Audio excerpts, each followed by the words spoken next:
announcement before the prayer. Number one, that is a joyful one. With you guys, I'm celebrating today. It's my birthday. The second one, I will invite you to stand, please, and we will remain in silence for just a few seconds.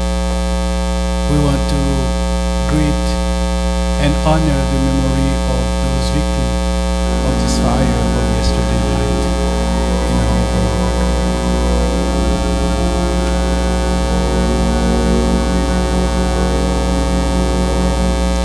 Dieu Tout-Puissant, quand mon cœur considère tout l'univers créé par ton pouvoir, le ciel d'azur, les éclairs, le tonnerre, le clair matin ou les ombres du soir, de tout mon être, alors s'élève un chant.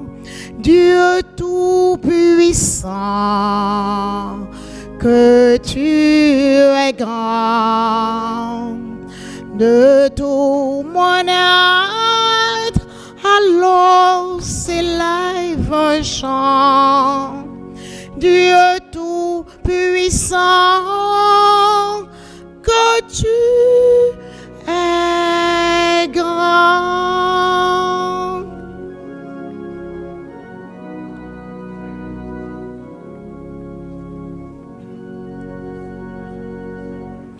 Quand par les bois ou la forêt profonde, j'erre et j'entends tous les oiseaux chanter.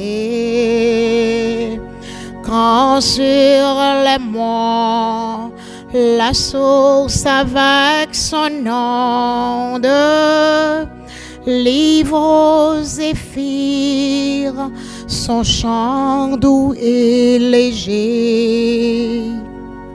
Mon cœur heureux s'écrie à chaque instant: ô Dieu d'amour, que tu es grand. Mon cœur heureux s'écrie à chaque instant: ô Dieu d'amour, que tu es grand.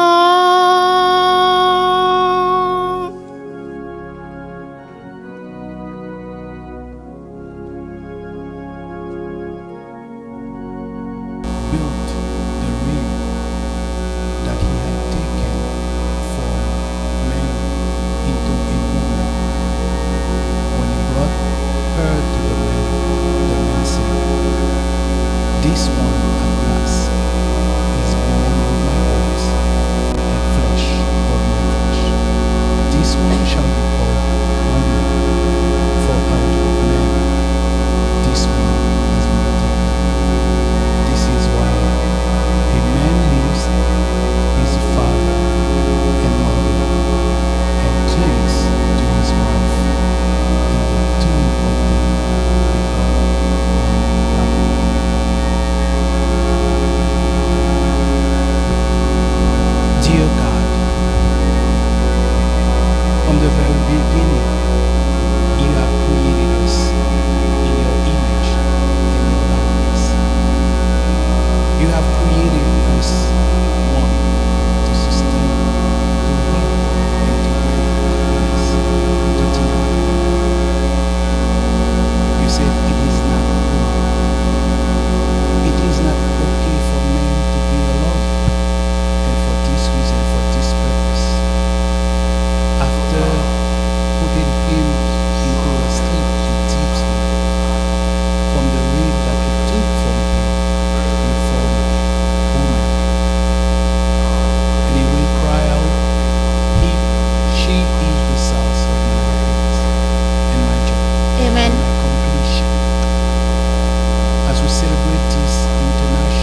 Give us to respect and honor them, since they are for us mother, sister, and friends.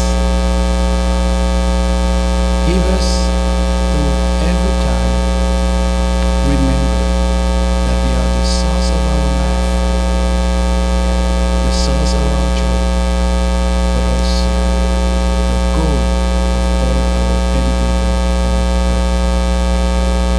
May this day be for us, men and women, a time of reflection, meditation, but also a time to consider bringing back everything to Him, because there's nothing that we are, nothing that we be, nothing that we are that is not coming from you.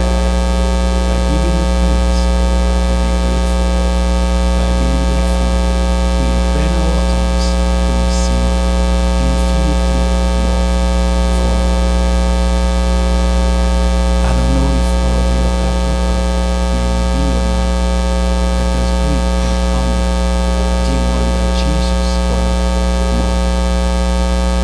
Hail Mary, full of grace, the Lord is with thee. Blessed art thou among women, and blessed is the fruit of thy womb, Jesus.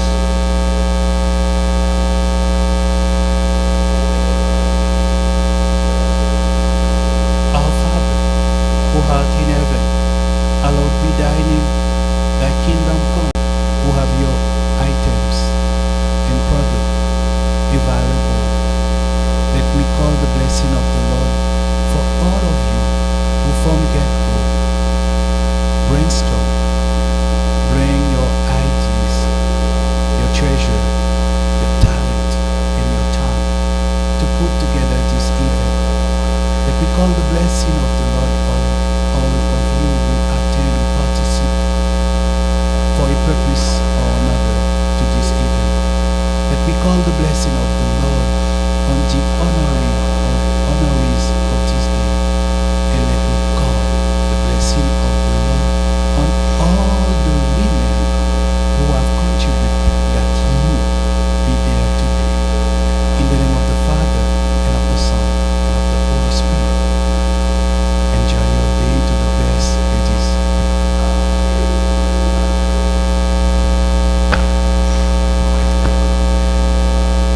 Thank you so much, Father Mike, for that beautiful invocation. I think it's definitely important that we are reminded that women certainly are the backbone of our community and the strength of our society. With that being said, I would like to re-invite another woman to present our first honoree for the night, just for the for the morning rather. We're going to be celebrating just a few strong women who are certainly trailblazers in their own right. So for our first honoree, I would like to re-invite Beechin Joseph.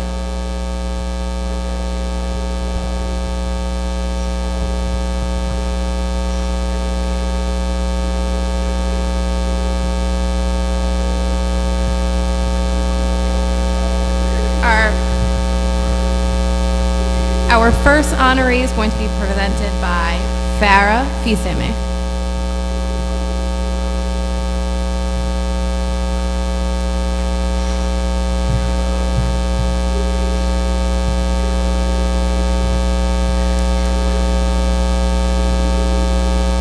Good morning, everyone. I have the pleasure this morning to introduce Mrs. Elizabeth Falco. She is a phenomenal woman. She is a nurse by trade, retired. She's an educator. She's a leader. And I'd like everyone to please put your hands together for Elizabeth Falco.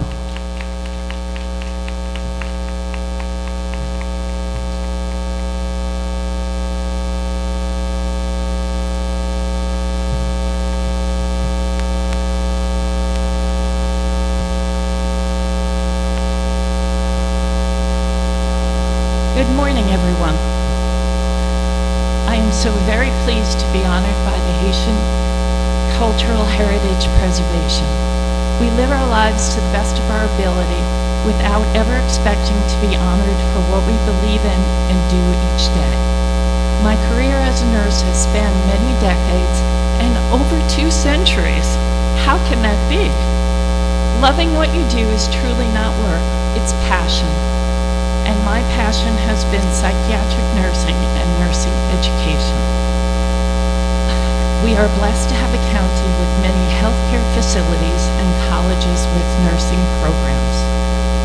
I started teaching psych nursing about 15 years ago, and it has been my joy to share my passion and my gift of being able to work with people with severe mental illness.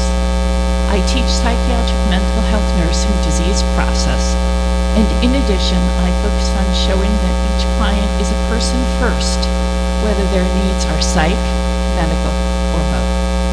Nursing students will be taking care of you, me, and our loved ones. I have worked with many multicultural colleagues who support the students and allow me to show what it really takes to be a nurse. And with them, the students' experience is so enriched. I graduated nursing from Rockland Community College. Shout out to RCC over in the corner. Most nursing students at that time were white. When I started teaching in a group with 10 women, there were possibly 1 to 2 non-white students, but through the last 15 years, there has been a marked increase in multicultural students, and men have started to pepper the groups. I readily encourage each student to share their and their family's cultural beliefs about mental illness and healthcare in general, and we all learn from their information. Having more multicultural nurses and nurses sensitive to each client's culture allows patients to relate and better communicate their needs to their providers. Healthy People 2020 defines health disparity as a particular type of health difference that is linked to a disadvantage, including but not limited to socioeconomic status, geographic location, rural or urban, sexual identity or orientation, ethnicity, race, age, and disability. Research has shown that social determinants of health, such as education status, access to healthcare, social connectedness, and food and housing insecurity can all affect an individual's health and well-being.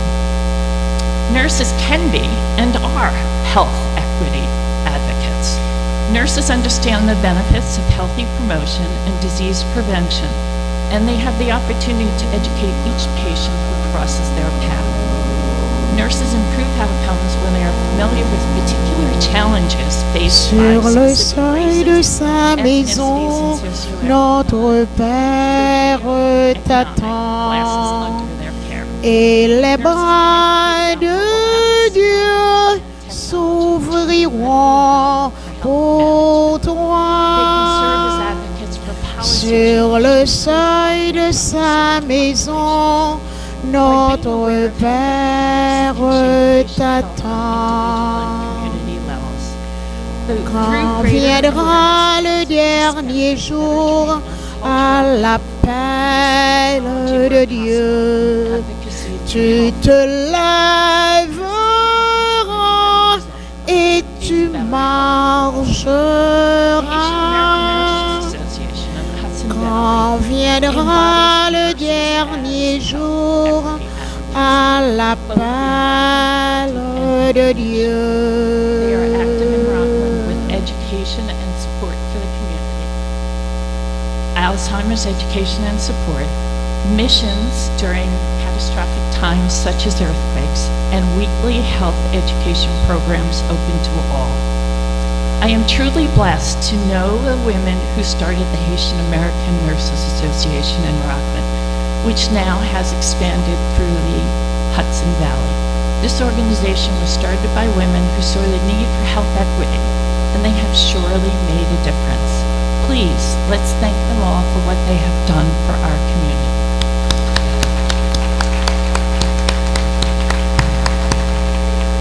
Thank you for this honor, and congratulations to the other honorees. Enjoy the rest of this wonderful program.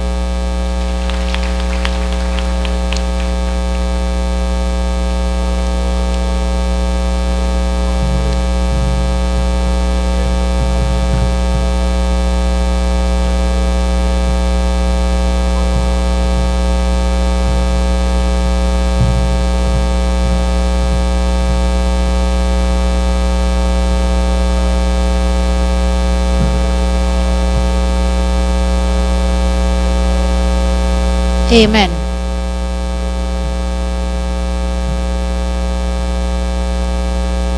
Amen.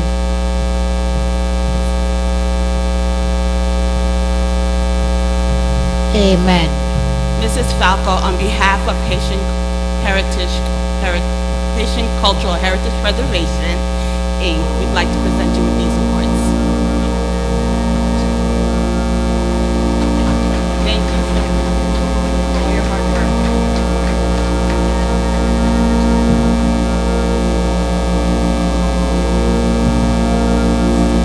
J'irai la voir un jour au ciel dans la patrie.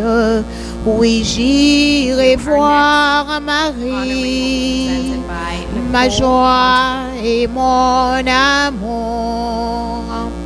Au ciel, au ciel, au ciel, j'irai la voir un jour. Au ciel, au ciel, au ciel, j'irai la voir un jour. J'irai la voir un jour. Au cri plein d'espérance qui calme ma souffrance et charme ce séjour. Au ciel, au ciel, au ciel, j'irai la voir un jour. Au ciel, au ciel, au ciel, j'irai la voir un jour. Marlene is an accomplished author. She published her first book in 2014 titled A Daring Dream. She holds a master's degree in social work from Fordham University in 2014. Marlene Avril is a phenomenal and inspirational woman, and she also an influential social advocate. Ladies and gentlemen, please help me welcome Marlene Avril.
And we were brainstorming how can we get something here to honor and acknowledge the unsung heroes of this diverse community.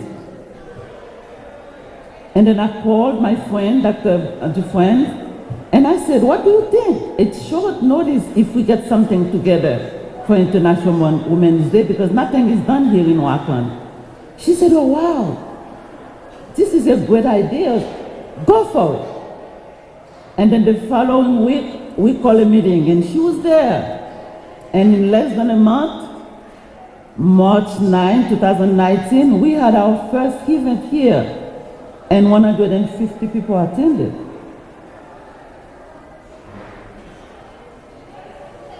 Bertil, your encouragement and support means a lot to me.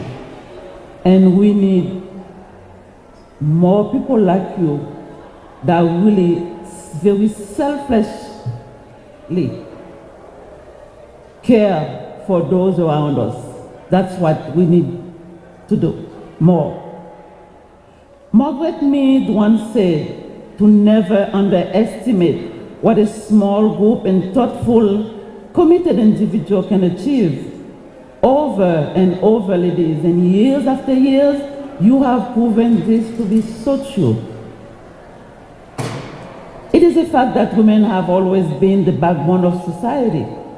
Historically, women have stepped up and do what we do best: organize food drives and distributions, visit a neighbor in need of our support, collect goods for families in need, spread the word on testing sites and how to help others get there, making sure the needs of most vulnerable among us in the community are met, in addition to giving comfort and support to family and friends that may be grieving the loss of a loved one. My story is a story of faith, determination, and resiliency. I grew up in Haiti with my mother, who is truly the most influential person in my life. She set an inspirational example of hard work and community service. My mother was a hustler. Looking back, I'd say today she was an entrepreneur who, without any sophisticated and formal education, managed to meet the financial needs of the family. I grew up watching my mother touching on everything from retailing to a little restaurant, the peanut butter. I know how to make it from scratch, and everything from this grandma's business I just created to help people in my country. So these are the examples that woman set for me, and the word that really engraved in my memory, she said, you have to take the cover of St. Paul to cover St. Peter. All of us here, Haitian, we know what that means. That means we do whatever we do to meet the needs of those that need it the most. I fled Haiti to escape a difficult and complicated marriage. And upon my arrival here in the United States, with my two oldest daughters and pregnant with my third one, as a single mother, I learned to juggle between two jobs: attend school parent-teachers conference, participating in all PTA's activities, being a class chaperone, and still, I find some time to enroll in school, taking one class at a time to fulfill my educational goal. Since I was very young, I had a lot of unanswered questions about many issues that were very troubling to me. Most of you who grew up in Haiti, you will attest to the code of silence that we know not to break. As a child, what troubled me the most was the next door neighbor who received the beating every day from the loving man that she called her husband. This man was very powerful and respected in the community. But to me, as was very young, something wasn't right. Here in Rockland, when I called that a privilege that I landed a job at the Rockland Family Shelter, then I found my niche, and then I was able to identify domestic violence as an epidemic, but also I found the language to talk about it without fear. The theme for this year's celebration is embracing equity. Women, we have come a long way, and despite tremendous progress, it is sad to admit women, as we speak today, still need to fight for gender equity. Women still face discrimination and institutional barriers. We have more work to do. Because no one is well until all of us are. No one is safe until we all are. And for that reason, the fight for equity, it's a fair and challenging fight that must continue. We need to acknowledge that the playing field is not level. We must fight to take action against systematic and restrictive gender norms and gender inequalities in all areas of our lives. That means one size does not fit all. We must forge harmony and unity to help drive success for all. We must organize to assure equity in the education system as a measure for achievement.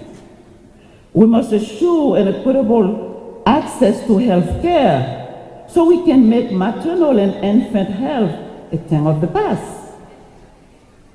We must confront racial inequity in the housing industry and so on. Let's stay focused on our goal and keep reminding ourselves that the strategy for winning has a name. It's called unity. And that's what we are able to do today. Thank you very much for this honor, and let's keep up the good work.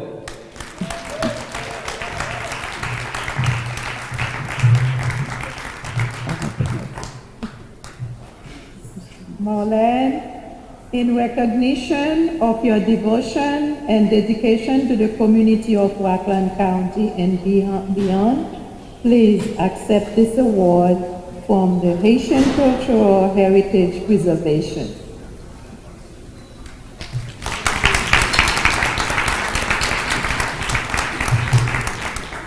Thank you so much, and I could not have done this without you backing me up. And let's continue the hard work.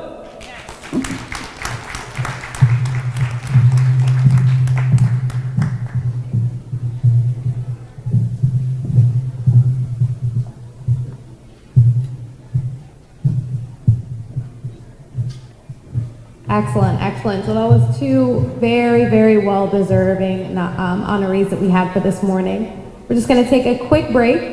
Everyone should have received, or hopefully you have got your blue tickets.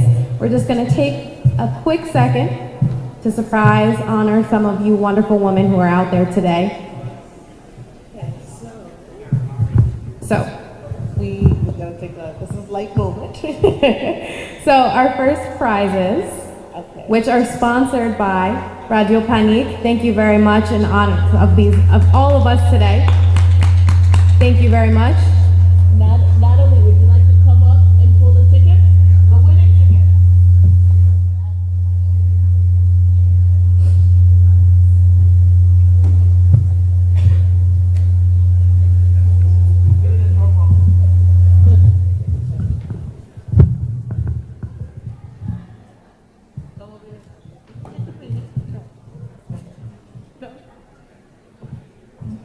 All right, our first winner is 4139877. You have a winner? We've got a winner. Come on up.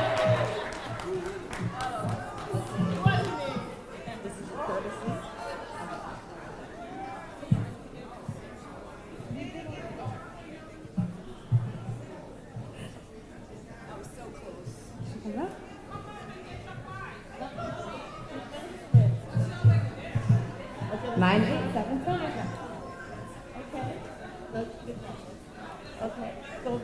So congratulations to our first winner again, and happy International Women's Day to you.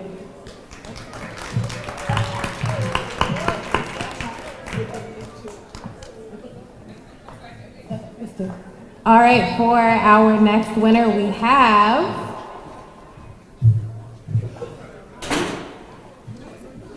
4139859. Again, those last numbers are 9859, a blue ticket. Who's our winner today? No one? Who's got it? You got it. Don't tell me you got it again. 9859. All right, we'll skip that one. I guess no one has it. All right, we've got 9870. There we go. That's the reaction I needed right there. Come on up here.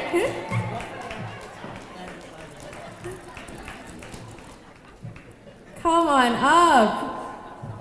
Come on up and get your flowers. These are deserved right here. Thank you very much. And again, these flowers are courtesy of Radio Panique in honor of International Women's Day. Thank you so much for supporting women. Our last ticket, our last winner. Are you guys ready? I hope somebody has it this time. 9860. What do we have? 98. We've got a winner right over here. Clap it up for her. Give her a hand. Come on up. We got a winner? We do. She's coming up. She's making her way up here.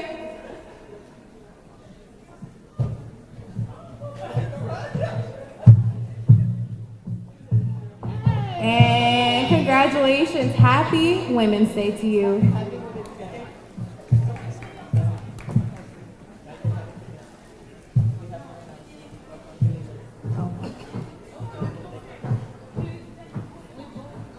All right, thank you so much again. Again, these flyers are courtesy of Radio Panique, so thank you again. Give them a hand. Again, we do have more prizes to give out, so guys, please make sure we support women. Tickets are available for purchase for some of these lovely prizes. 1 ticket for $5 or 5 tickets for $20. So those are still on sale. Please make sure you guys stop ahead at the front desk and get some tickets. I do have some announcements. Some of you guys do need to move your cars, unfortunately. I know we've got a nice big event.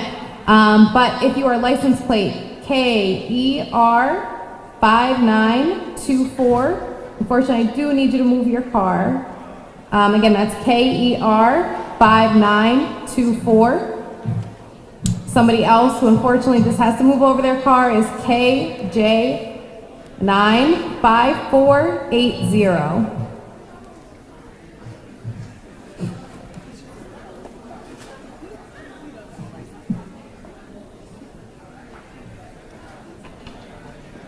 Pick it up.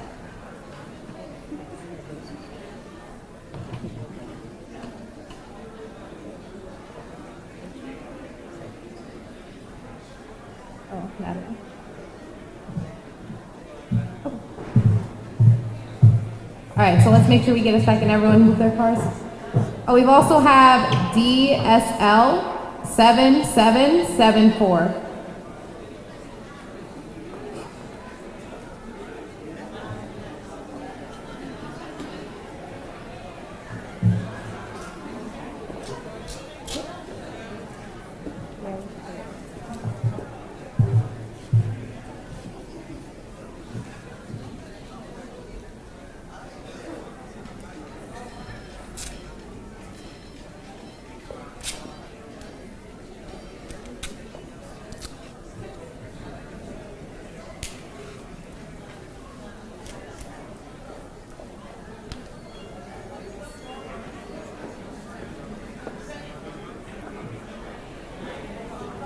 Oh.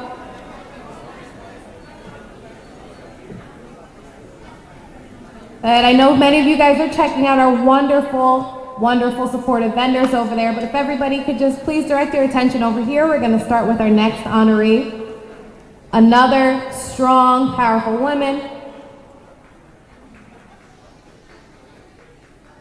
All right, our next honoree is going to be presented by Miss Natalie Paulin. Natalie.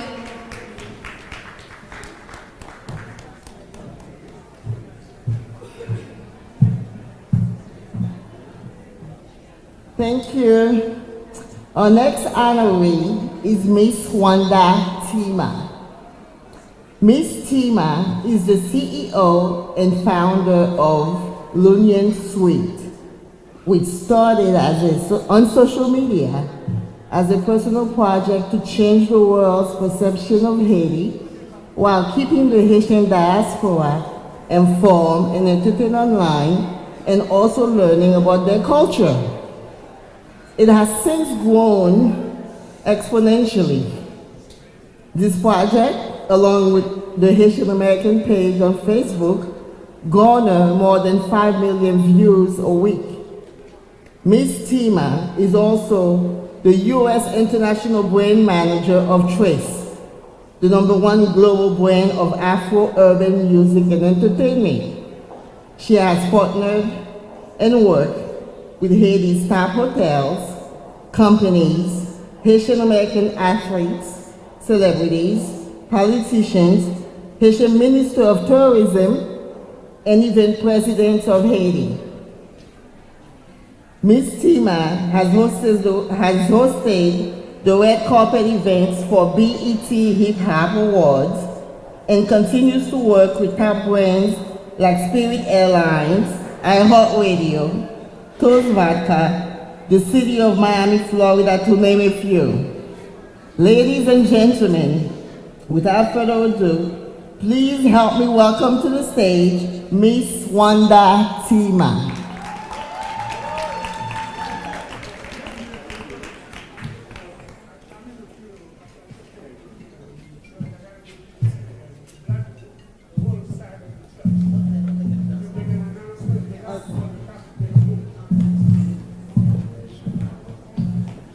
Ladies and gentlemen, if you are parked illegally, please move your car. There was a funeral procession, they need to go, and they are being blocked.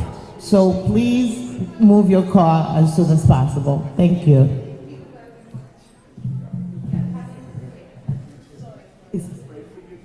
Again, please welcome to the stage Miss Wanda Tima.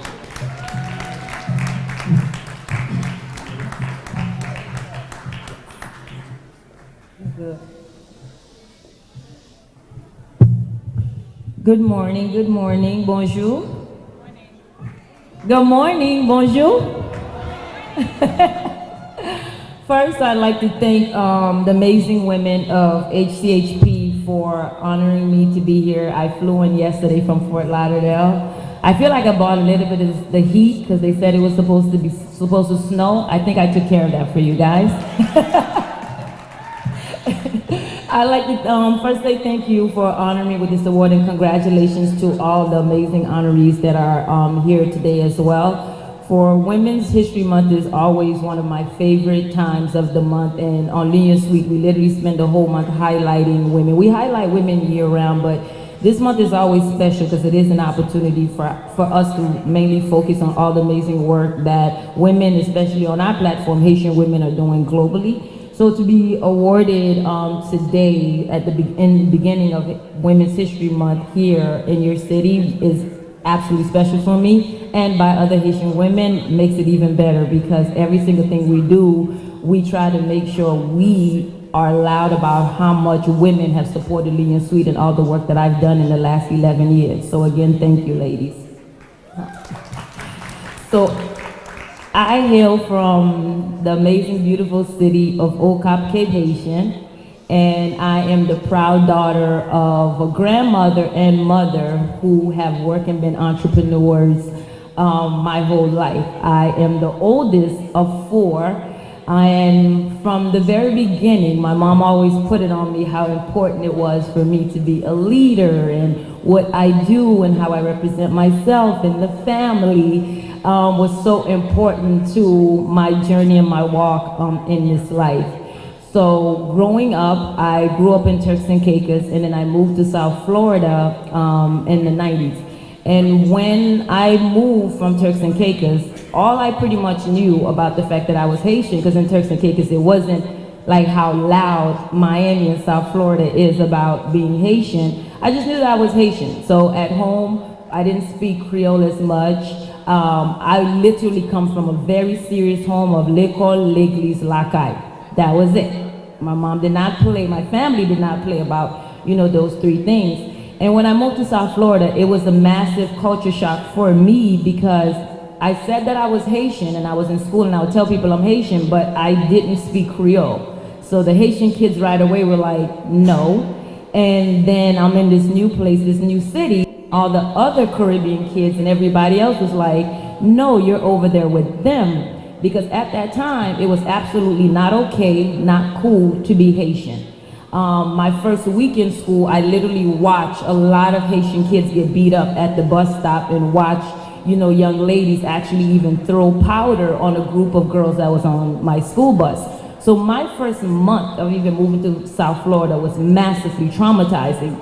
And for the next couple of years of just going through school, I never could understand why it was such a bad thing to say that you're Haitian, why Haitians had to work so hard to be accepted, why we were always so, you know, ostracized for pretty much every single thing. And it never really felt like people were trying to get to know who we were. It was really much whatever they have perceived of us or have heard in the news or have heard on radios and so on, and that was it. And while we were massively tight-knit in our communities, outside of our communities, I didn't see Haitians being celebrated for much of anything. So I grew up with this very confused, warped reality of who I was, where I come from, and whether or not, you know, I should be proud of this or not.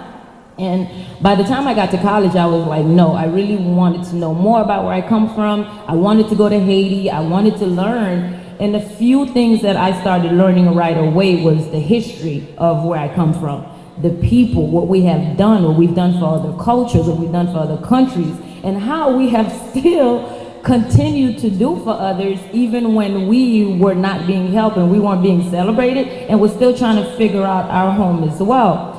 And I couldn't understand why I couldn't find that stuff online, and I couldn't find it in places in the media, and it wasn't, you know, celebrated as much. And I went to school again because my mom had my life planned out to be an attorney, and she wanted me to be a lawyer, and I thought I wanted to do that too. Then I got there and I realized I was a creative, and I found out there was a degree called mass communication, which is where I was more in line with. And when I called my mom and I said, hey, I want to change my major, she goes, how much does it pay? And I'm like, I don't know. She's like, yeah, just let the avocat. I don't fess. I will, you know, think about that other stuff later. And I changed my major anyways, and I didn't tell her. And my family found out when I graduated that I had changed my major. So I had learned I took my communications degree, and I had all these plans about all this stuff that I was gonna do and where I wanted to work and how I wanted to be at BET and everything else. And then I graduate college, I go through this thing where I'm trying to figure out who I am, and I just started finding out all this information, and I wanted to put it out there for Haiti.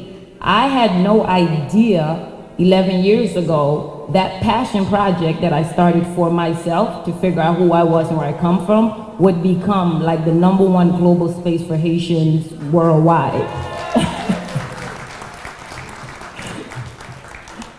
So from putting this together, I never really had a blueprint of what I was doing and what I was gonna do. And I always tell people I celebrate all my achievements with my supporters of LunionSuite, because they have helped me figure out this business, because no one prior to LunionSuite had ever branded a country or, you know, culture and a group of people. That had never been done.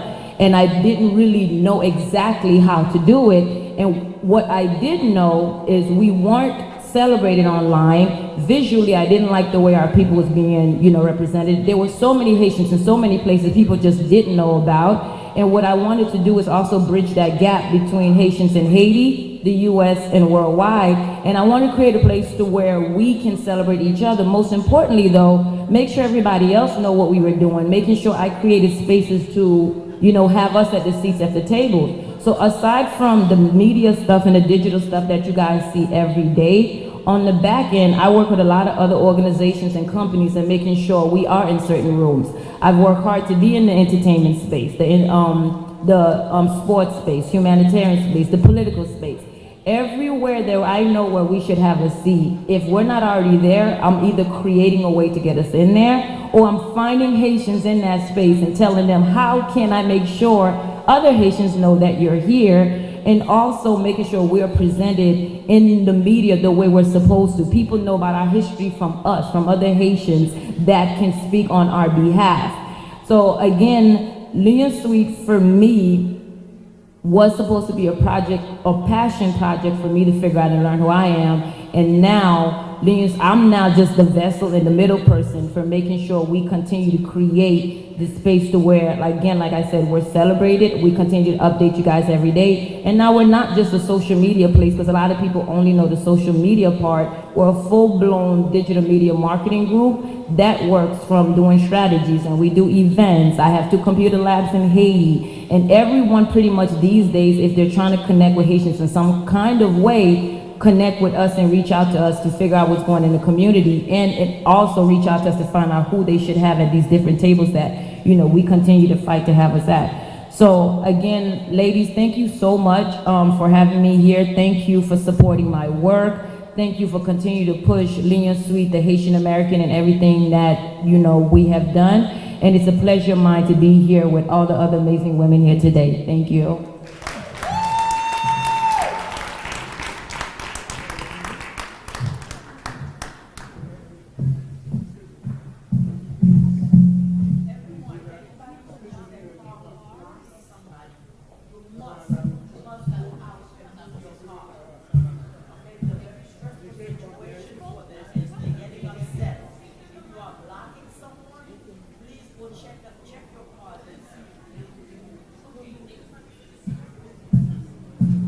Okay, everyone, so there is a Toyota RAV4 with a license plate KER5924. I'm sorry, that's a Toyota Highlander, a gray Toyota Highlander.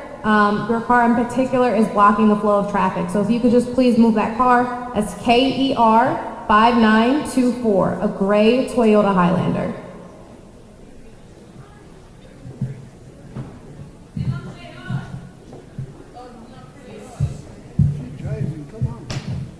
Bonjour tout le monde, gagne your Toyota Highlander, license plate KER5924, KER5924,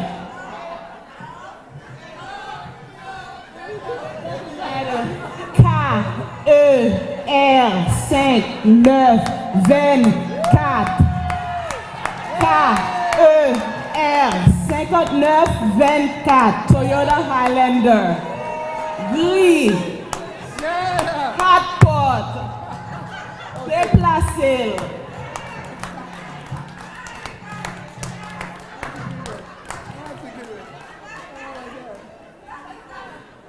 Yes. Can I have your attention, please? Okay, at this time, I would like to present the Breaking the Glass Ceiling Award to Miss Wanda Tima in recognition of her outstanding achievements, commitment, and enduring dedicated service on today's International Women's Day celebration for Haitian Cultural Heritage Preservation. Thank you. Well deserved.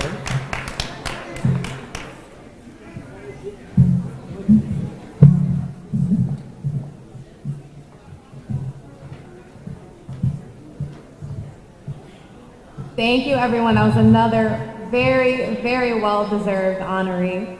So I would like to have Ms. Jennifer Morin come up to present our next group of honorees. These ladies definitely came to show out today. I think they know who I'm talking about. But thank you, Jennifer.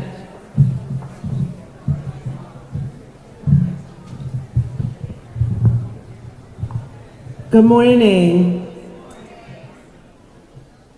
Delta Sigma Theta Sorority is a private, non-profit organization whose purpose is to provide assistance and support through established programs in local communities throughout the world.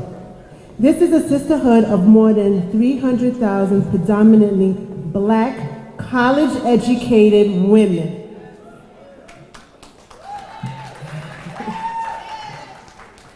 The sorority was founded in 1913 by 22 students at Howard University. These young women wanted to use their collective strength to promote academic excellence, to provide scholarships, to provide support to the underserved, educate and stimulate participation in the establishment of positive public policy and to the highest issues, and provide solutions for problems in their communities. Ladies and gentlemen, Delta Sigma Theta Sorority.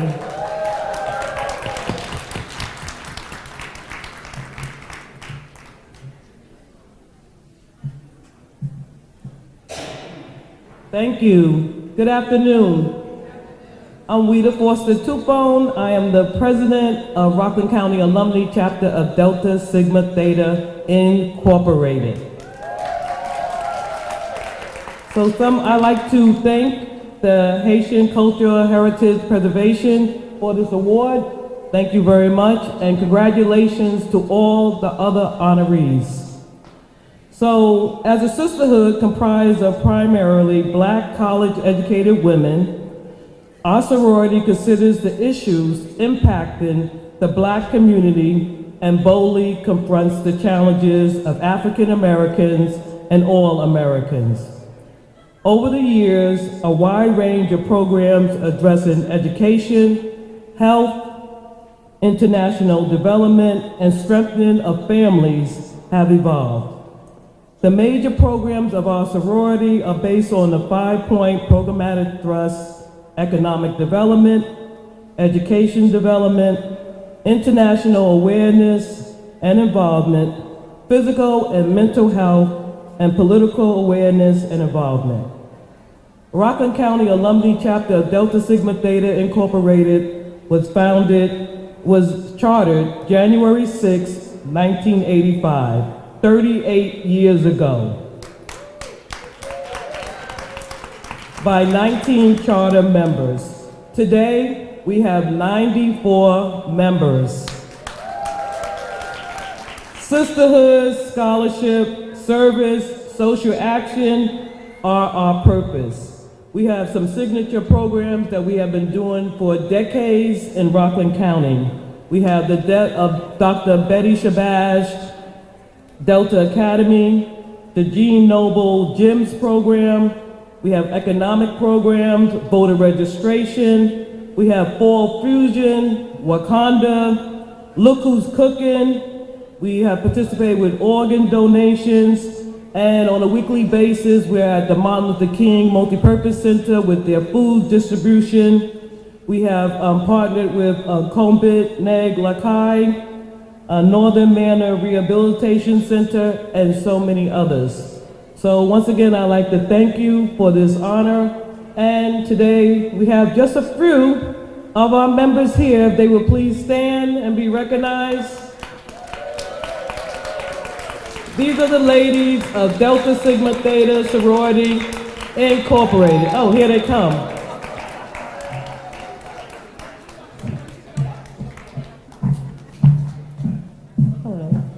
So we're made up of teachers, doctors, lawyers, interior designers, financial aid, IT executives, nurses.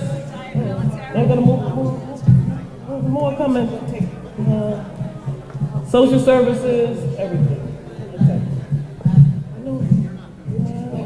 I think the line along here. Line along here.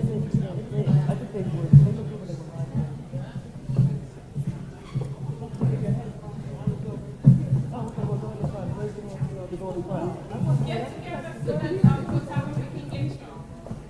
Okay. And what are you saying? You say just rather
Don't move, don't move, don't move, don't move. You guys are taking pictures. The Haitian Cultural Heritage Preservation would like to present Delta Sigma Theta with the Breaking the Glass Award.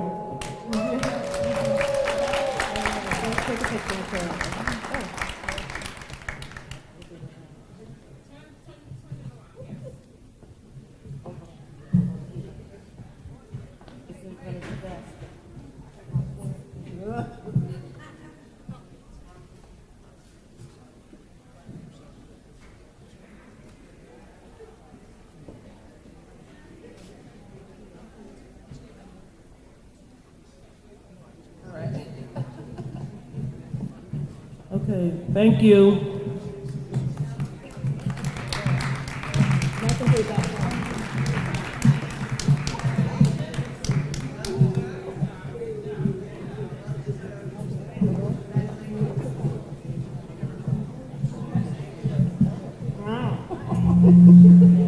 Si la parler de machine qui est campée, il va parler les polices pour avoir mon ticket ou bien pour autoriser une machine parce que les barrés, handicap là, les barrés, et oui, pas qu'à déplacer. Se demander que mon a le mouvement machine à son espace voir avant police sans une autoriser une machine.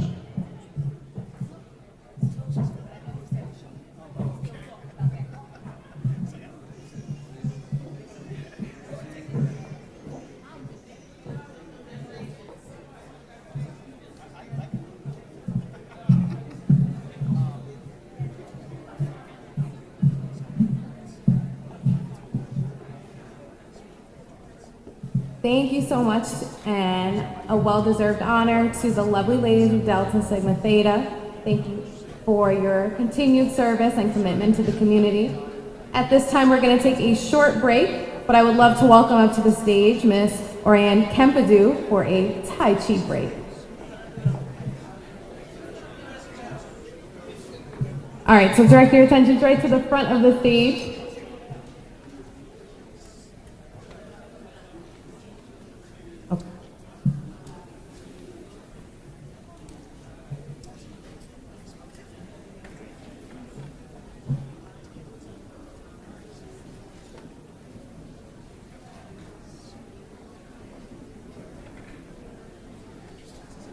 Let's give her a warm welcome while she gets prepared to get started.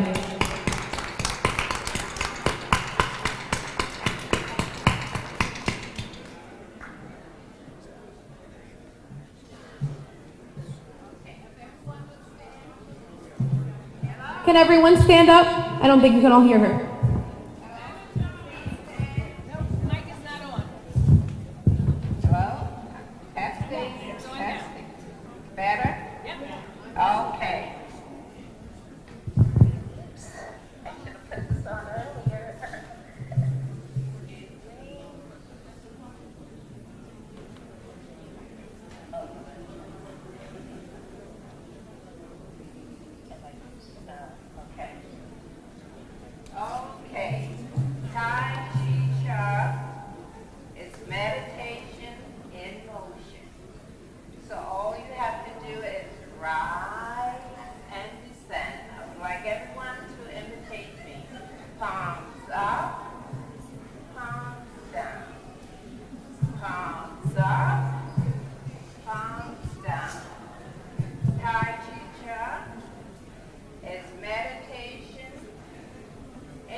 We rise with the chi and descend with the chi. Palms up, palms down. Rise, descend.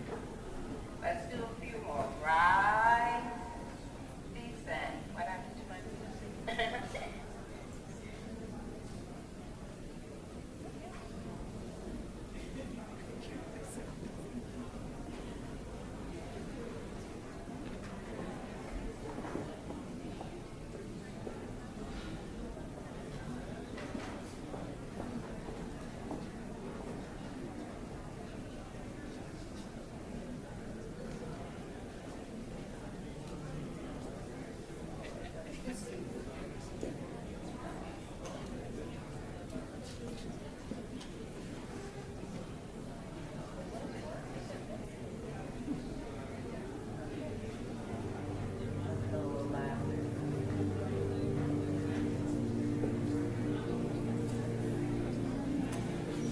Okay.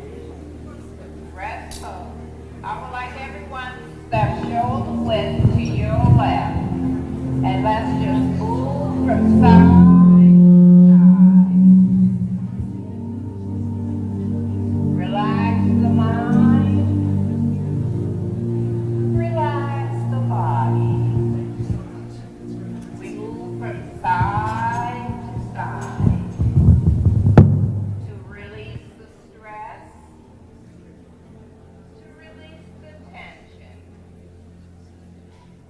Relax the shoulders.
of kindness, the outer rim of respect, the outer rim of joy, the outer rim of appreciation of life, love, understanding, knowledge. Feel the softness, the peace, the gentleness. Now let's return to stillness and rest. And again, what is done on your left is done on your right. So we sing, shift the weight, hands up, and be going towards the earth, now towards the sky. Tracing the bass drum of life. Down towards the earth, yang, towards the sky, yang.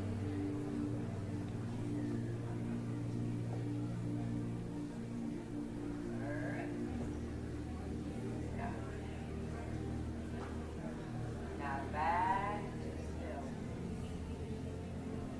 And let's try the daughters. Daughter on the mountaintop and daughter in the valley.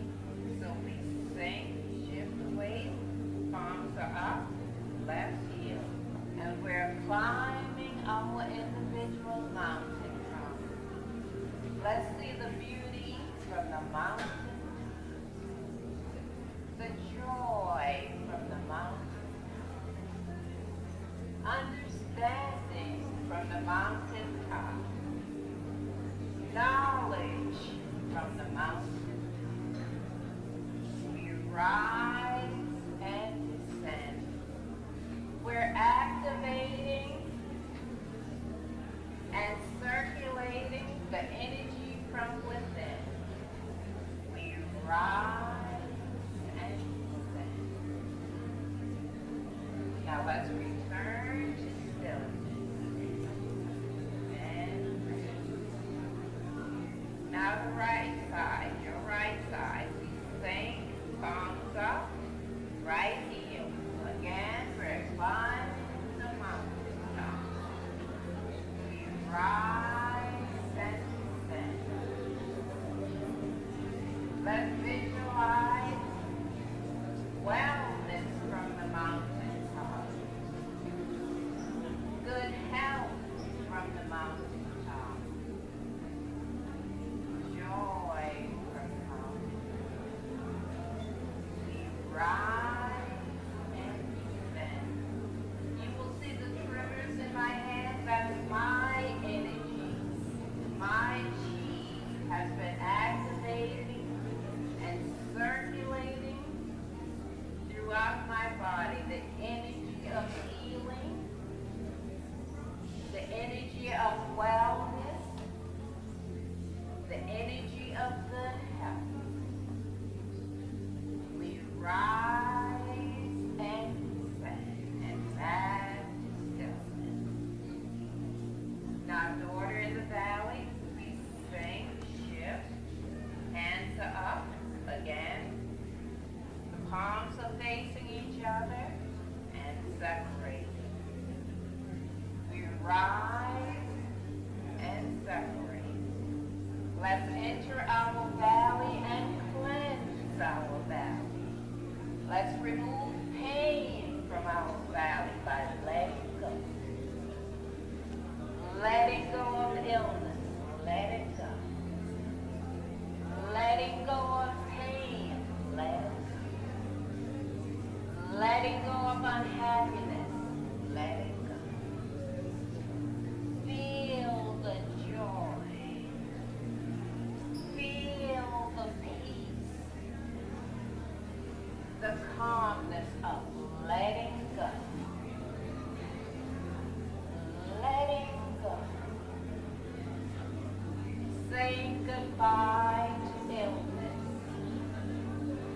Saying goodbye to pain. Let it go.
Thank you so much. And to present, So the Haitian Cultural Heritage Preservation would like to present a certificate of appreciation to Ms. Ariane Kimpadu.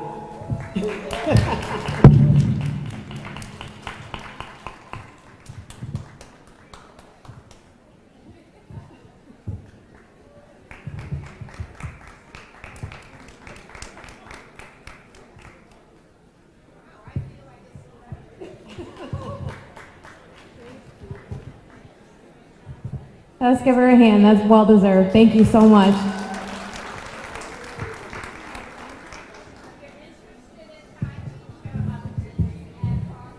Learning Center. Clarkstown Learning Center, if you guys are interested in Tai Chi.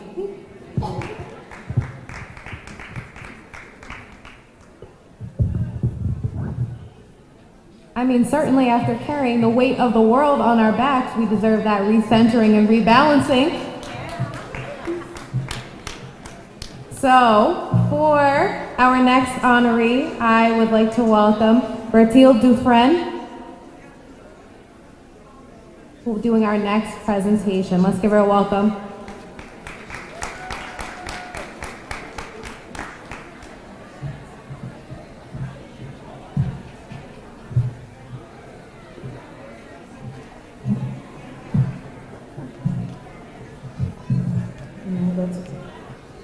Good morning, or is it afternoon?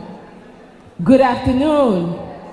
I know you guys just finished with Tai Chi and you are a little relaxed, but I need a little energy. So I'm gonna say it again, and this time, see already we're feeling, you see the vibration? I don't know what that is.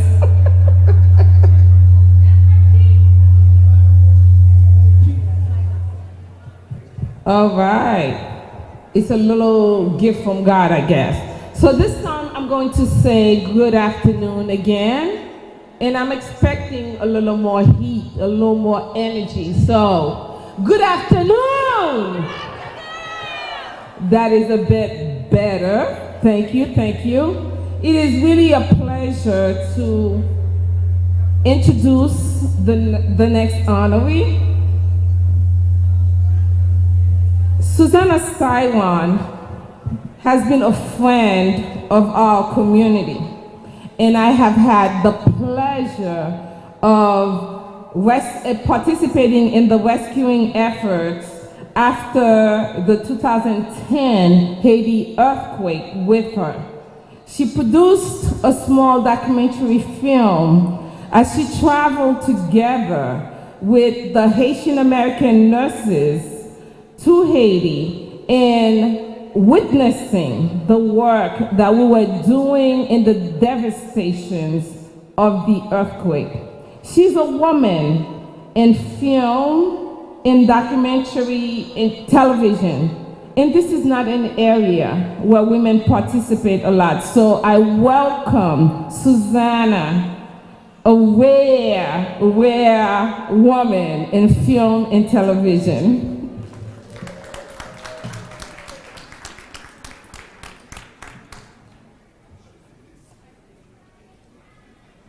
Thank you, Bertille. I am honored and humbled to be here today in the company of such impressive fellow honorees and such a wonderful audience. And thank you, Bertille, for everything you do. You are truly one of my heroes. I'm here today, as Bertille said, because in 2010 I was extremely fortunate to accompany Conbit Neg Lakai to Haiti to carry supplies and do relief work on a joint mission with Rockland Haitian American Nurses Association. As is so often the case, things did not go as planned. Our supplies were held up at customs in Port-au-Prince, so we were unable to distribute them immediately. This did not stop the nurses of Hannah, who knew better than to let their medications and medical supplies out of their sight and had carried them with them in their suitcases. They were ready to hit the ground running, and there was not much I could do to help. As a filmmaker, I try to always be prepared for the unexpected. For this reason, I brought a video camera with me just in case. So I began filming the nurses, an extraordinary experience which resulted in the short film Bertilde mentioned and a deeply valued friendship with her.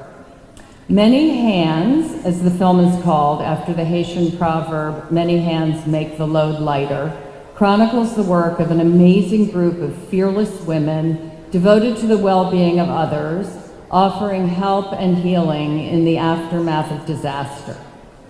In one scene, after their first night in the Central Plateau, word has gotten out that a free medical clinic is being set up.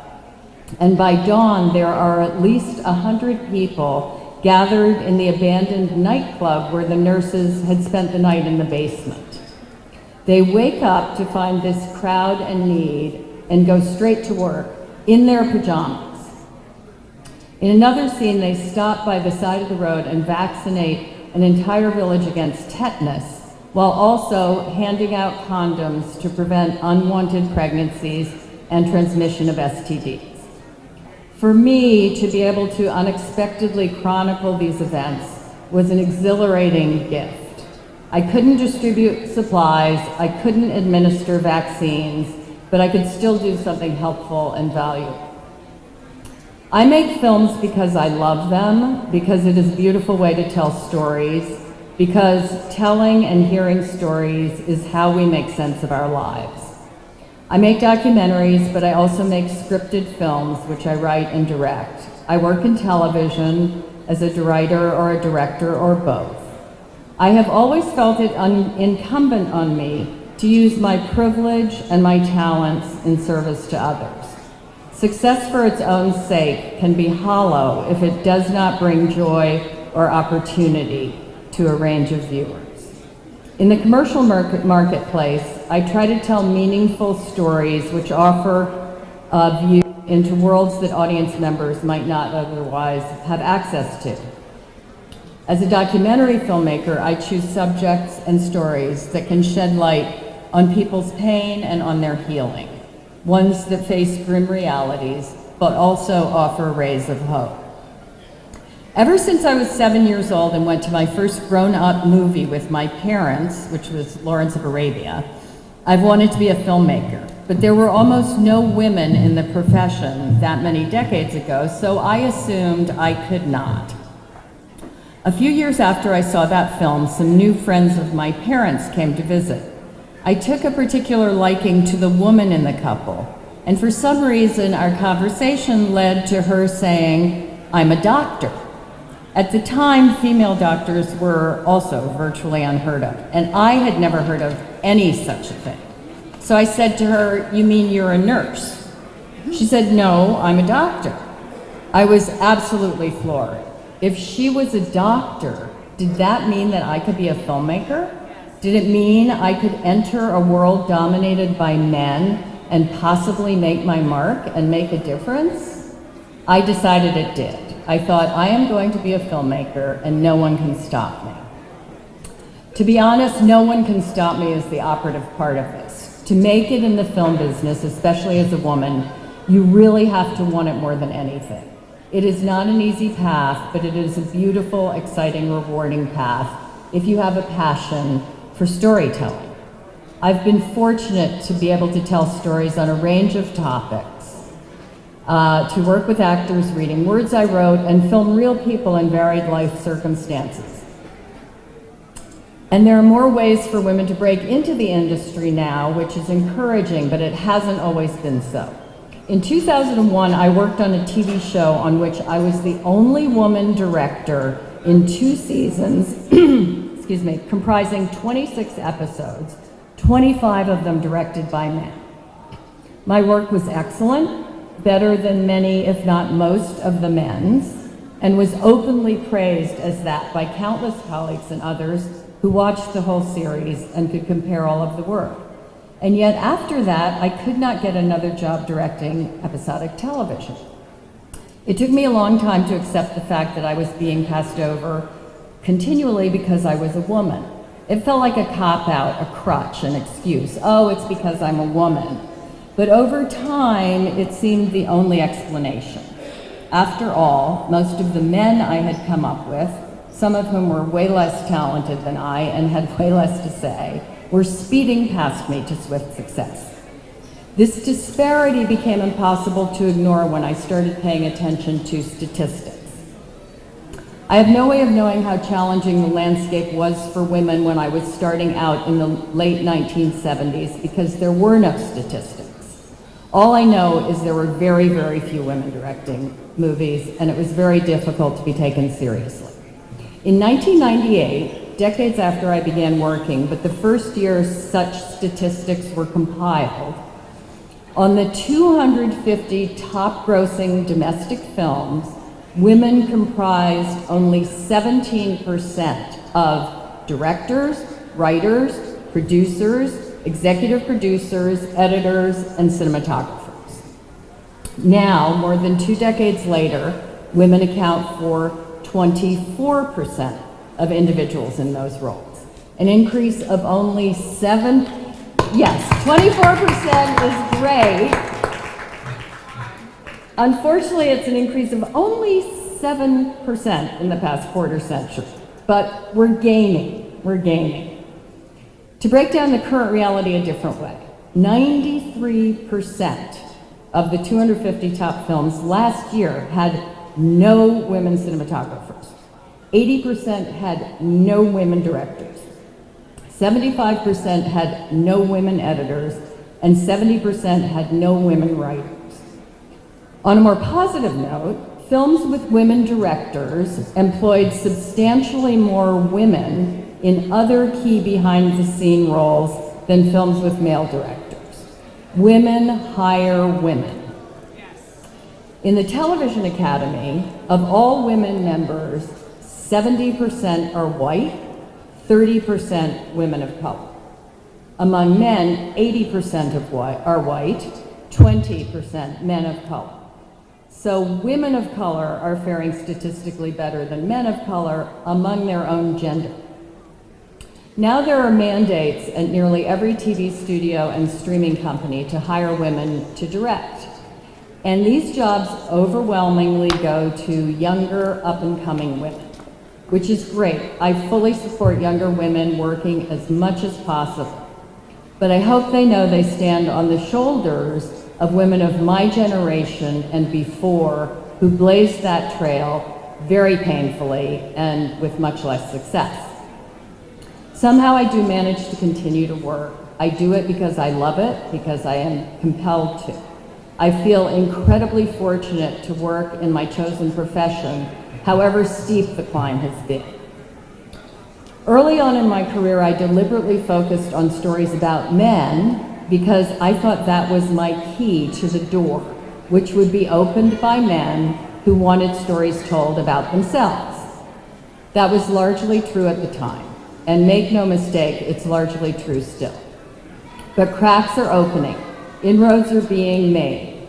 Now I deliberately focus on stories about women because these stories need to be told and audiences want to experience them. Women have a different way of telling stories than men. And as more women enter the workforce in the film industry, as our value is recognized, as the female audience's buying power is recognized by an industry built on profit, our stories will be shared and our identities will become more visible and powerful. I truly believe that the experience and message of films can change the world for the better, and the more women in charge, the better that world will be. Thank you.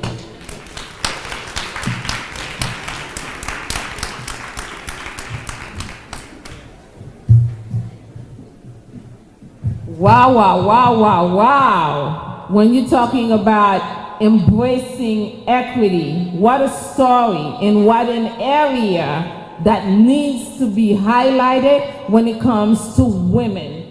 Thank you so much, Susanna, for what you brought to the table today.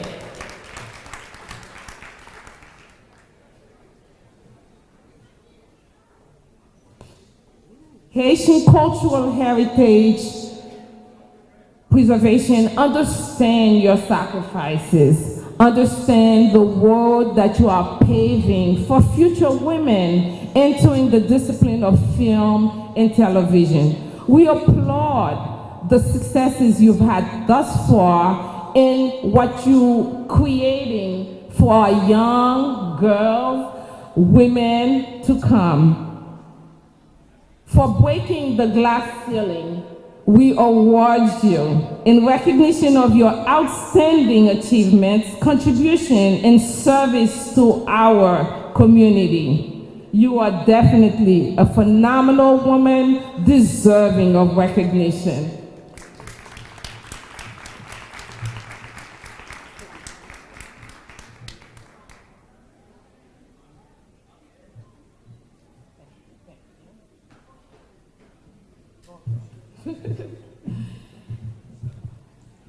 I'll be back to do some more raffles, but right now I believe our hostess is going to do some more announcement. I'll come and do raffles afterwards. Thank you. Yes, I definitely just want to take this time to recognize some members of our community, some distinguished members of our community who came to celebrate with us today and came to celebrate all of us wonderful women. So first, I would like to recognize the Honorable Judge Desir. If we could just give a round of applause. Just stand up to be recognized. The Honorable Judge Exius. Here.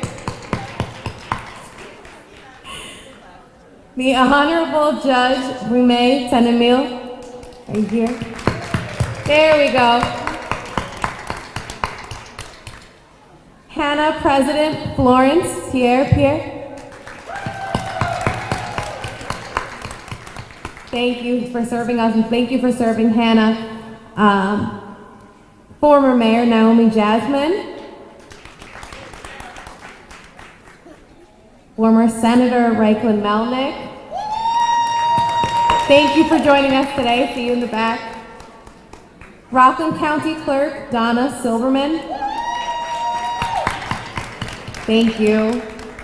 School Board Trustee Sherry McGill.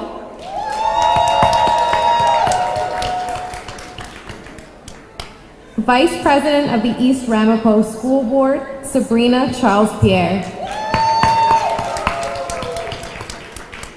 Senator Bill Weber.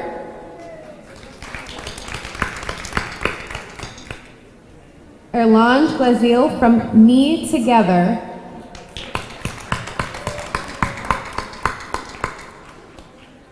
And our legislator, Tony Earl.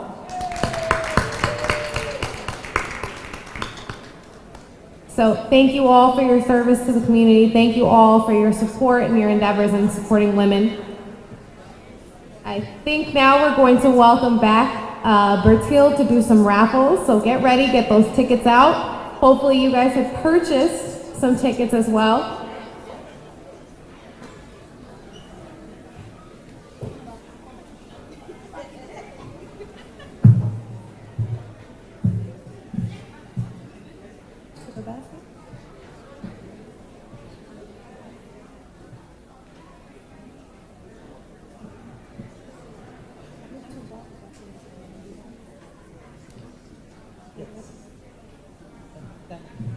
All right, so get those blue tickets out first. We've got 2 more prizes.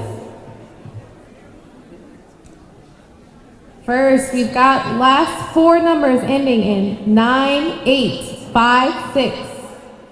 9856. Do we have a winner? Anyone? No? All right, we'll try again. We've got 9821. 9821.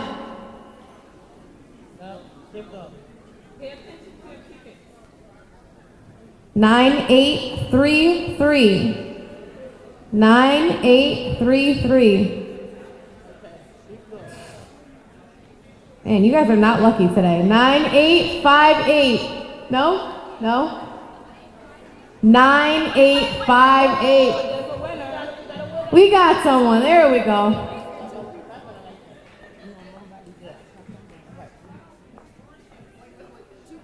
All right, come on up and collect your prize. This beautiful gift is sponsored by Jazz Creole Experience. Jazz Creole is on Radio Génération 2000 twice a week on Tuesday evenings and Sunday evening. Thank you to Jazz Creole Experience for honoring women.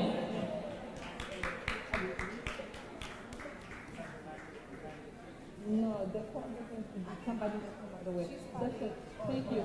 Yes. 9-3. That was one of them. Okay. No. You get that one. That's yours. And you get. That's it. That's okay. There you go. Collect your prize.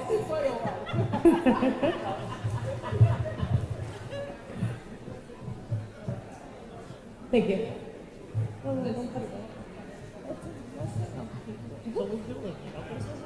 All right, pull out those red tickets now.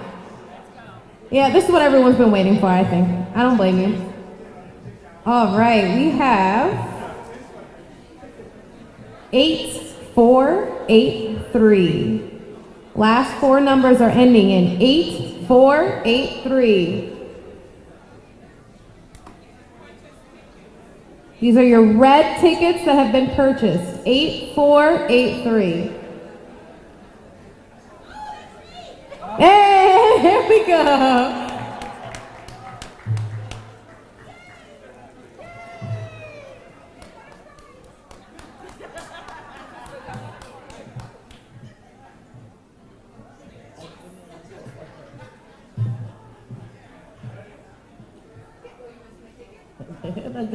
Now we don't want to. No, we trust you.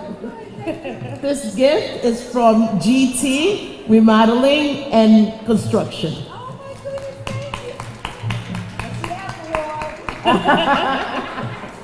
It's what we call date night. Thank you.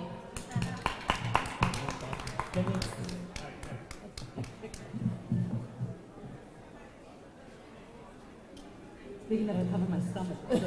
I like that. The next one. Let me get the lady. Our next one is 8504. 8504.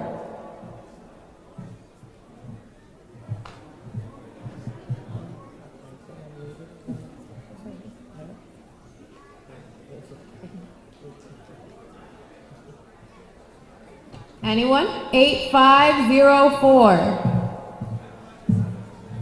Someone's got to have it.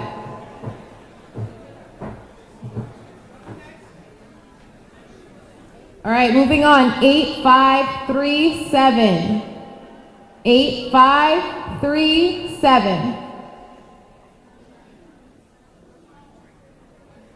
Going once. Going twice. All right, we're moving on. 8517. 85, we have a winner.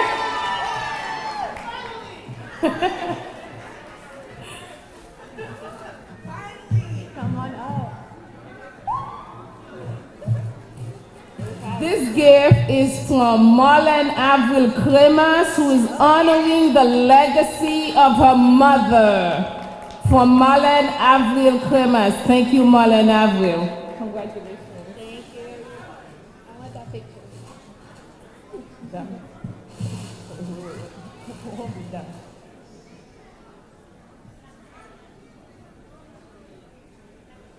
All right. Do one more.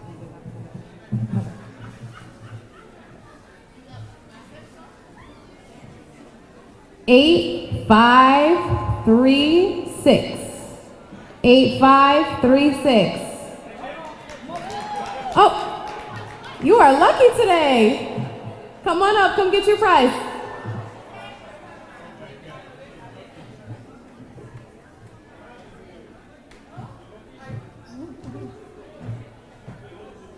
This gift is actually sponsored by me.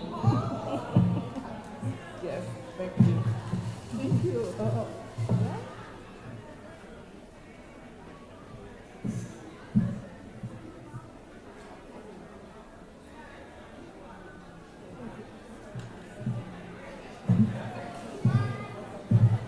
All right, congrats to all of our lucky winners. We have one more very special woman who's going to be honored right now. And for that, I would like to invite back to the stage Beach and Joseph to present our honoree.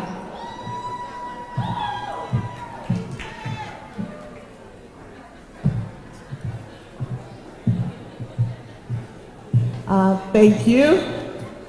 Our last honoree is Governor Kathy Hochul.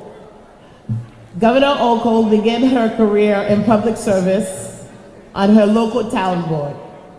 She then became a congresswoman serving New York 26th Congressional District, where she served on the House Committee on Homeland Security. Most recently, she served as Lieutenant Governor, and as Lieutenant Governor, she championed the Enough is Enough law to prevent sexual assault on college campuses. In 2021, she made history and became the first female governor in New York State. Unfortunately, Governor Hochul could not be here today, but accepting the award on her behalf is Shirley Paul. Shirley Paul is a senior advisor to the governor. She is first generation of Haitian descent. I would like to call her to the podium to accept the award. Ms. Shirley Paul. Oh, thank you. Good afternoon. So, bonsoir moun pami yo, sa ka fet? Clearly, I'm not Governor Hochul. But thank you so much for having me. Thank you, and thank you to Dr. Bertil Dufresne and the entire board. I'd like to thank all of you for being here today, and the honorees, congratulations, local elected officials that are here. I thank you for hosting me too. I particularly thought it was important to show up for today's Haitian Cultural Heritage Preservation event in celebration of International Women's Day that's coming up next week, and this is Women's Month. Happy Women's Month. I thought it was very important because what you're doing continues to inspire other women, and of course when I found out the organization was Haitian, I said I have to come too. I am the daughter of immigrants, proud daughter of immigrants. I serve with Governor Kathy Hochul. So before I tell you a little bit about what she's been doing in support of women, I also just want to share a little story with you. So I had the pleasure to work for the prior administration where I had a chance to meet Governor Kathy Hochul. She was then the lieutenant governor. So I kind of worked dual shifts for both of them. And in August of 21, the governor became the first female governor. I was blessed with the opportunity to notarize her documents that night. So I've been with her ever since, and thank God we were elected as the first woman governor. So Governor Hochul continues to empower women. We have, for the first time, more women in our administration. Our chief of staff, secretary to the governor, myself, director of operations. We have so many women, and we're just encouraging them. Not that we don't like the men, we love to see you too, but it creates a space for us to grow, bring different ideas. And before I go to some of those ideas, within the first 10 days of taking office, we had a few natural disasters, water breakaways in the city. And I'll never forget, I went to a meeting with the governor to get some briefing on it. It was a room full of men. She was the only, besides myself, she was the only woman there. And she was seated at the table. There were 8 other men there. And they gave some briefings, but they held back a document. And the governor said, "What is that?" And the guy literally said, "Oh, it's complicated." And the governor said, "I read complicated." and she took the document. But what it reminded me is, even though we're in this space with one another, it's different for us being in this space. Sometimes it's more difficult, especially if you're a black woman, woman of color. It's just an awkward space. But the more of us that are here and recognize that we should be here because we bring value, the easier it is to balance our partners, our men in government, men in service also. So, for example, the governor coming in, for the first time, the state has made historic investments in childcare. And it sounds so simple. You know, we invested $7 billion, raised up the cap for who can qualify for that, because sometimes you work hard, you go to college, you have this good job, but now you're 5,000 over the cap, but yet you still need to take care of your family and you want to grow in the space and give too. So we do that. We've changed the transparency. We've made it easier to apply. We've put in money towards maternal mortality. We put historic investments in healthcare, in schools, and everything that I think women think about on a daily basis, whether you're a mom, a sister, a daughter, you know, it's those things. So having women in these spaces is so valuable. So I want us as women to encourage other women in whatever they want to do. And we need partners in the men. You know, a lot of us are here because of their partnerships, because they're willing to say, look, their voices are important here too. So I thank you for having me today. We do have a prop from the state. I am not going to read all of it that's on the prop, but it is in celebration of International Women's Day. But there is one part of it that I think is so important. New York State recognizes events that have impacted the course of history in our state and around the globe. And on an International Women's Day, we pause to reflect upon the struggles and triumphs of generations of women who have led the fight for equality and justice. So your kids, your grandkids, they can look forward to this. My mom, my grandmother, all the folks who didn't even have an opportunity to do this. Like I said, I'm the daughter of Haitian immigrants, so this is a big blessing for my parents too. So I thank you for hosting me. This is for all of you here. You know he's gonna be serious about the picture.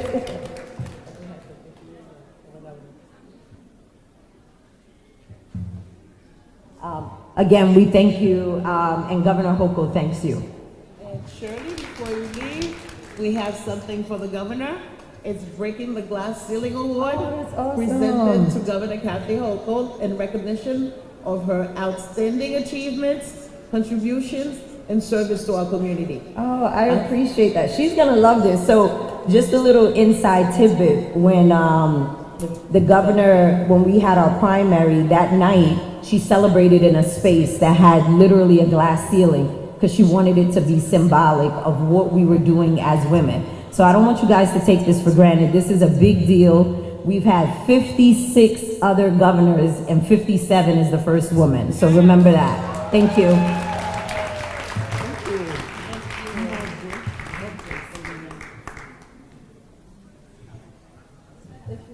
Of course. Oh, we took a picture. Oh, with the. And I'm from Brooklyn, guys. I came all the way here for you guys. Thank you.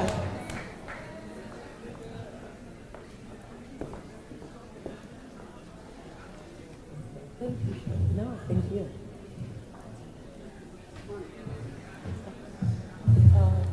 So that's we got them.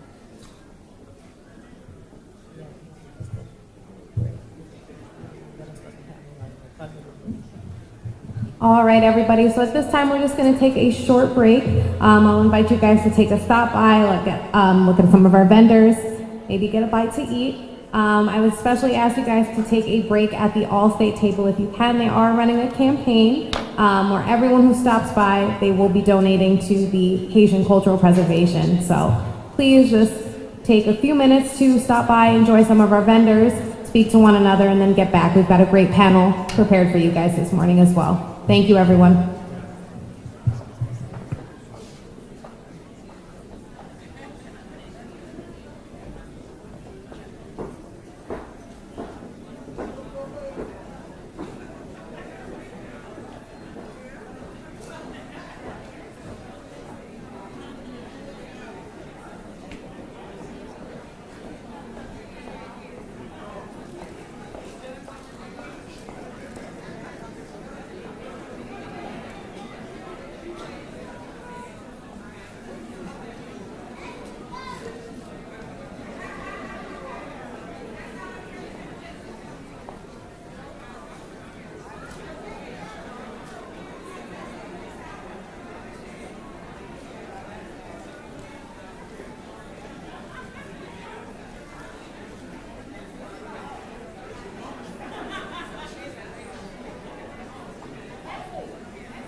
femme qui sans rouge à lèvres, sans maquillage, sans reine soleil, qui faut de chaleur, qui compte travail, qui compte remet, qui compte souffrir, c'est femme la guerre, femme d'Haïti.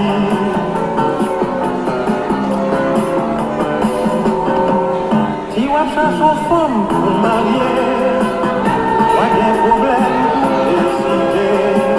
C'est que l'importe manger là, comme tous ces coups de les vacances privées, dans toute la vie, Port-au-Prince ou province, c'est belle parade, c'est belle histoire. Ouais, des yeux noirs, des yeux marrons, ouais, yeux d'huile, yeux camarades, des sacs de blanc, j'en suis violette, pour ta limite, pour c'est l'amour, ta promène.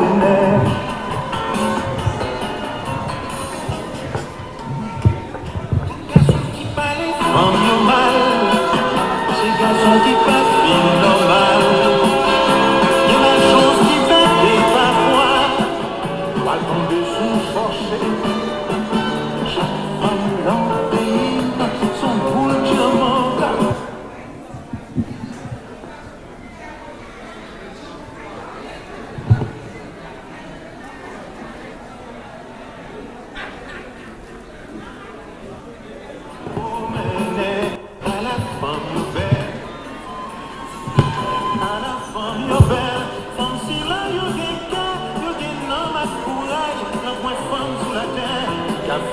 C'est ça, à la femme yo belle, femme d'Haïti yo belle, à la femme yo belle, femme d'Haïti yo belle, à la femme yo belle, femme d'Haïti yo belle, à la femme yo belle, femme d'Haïti yo belle, à la femme yo belle, à la femme yo belle, à la femme yo belle, à la femme yo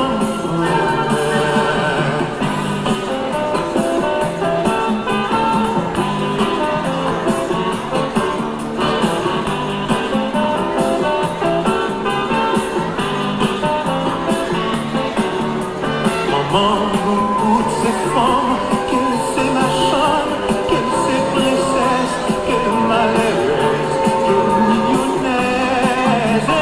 Même si c'est une femme qui t'a marché chercher, qui ramassait, c'est pas pour qu'il l'aime, ni pour qu'il m'aime. Faut pas juger, faut respecter, c'est femme pays, femme d'Haïti.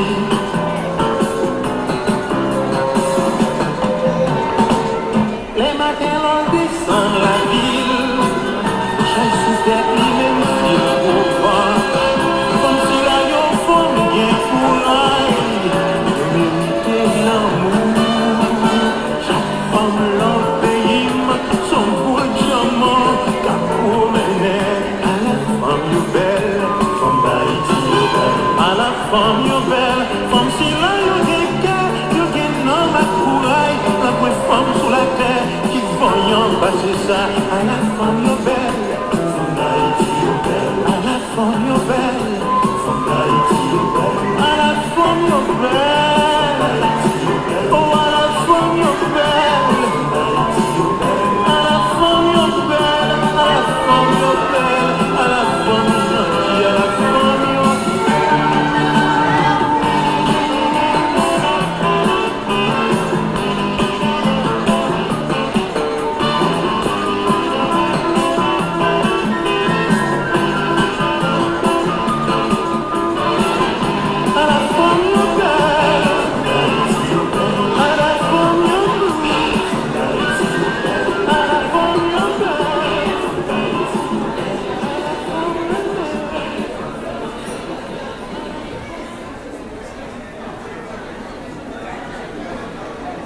Save money with Snapshot ProView.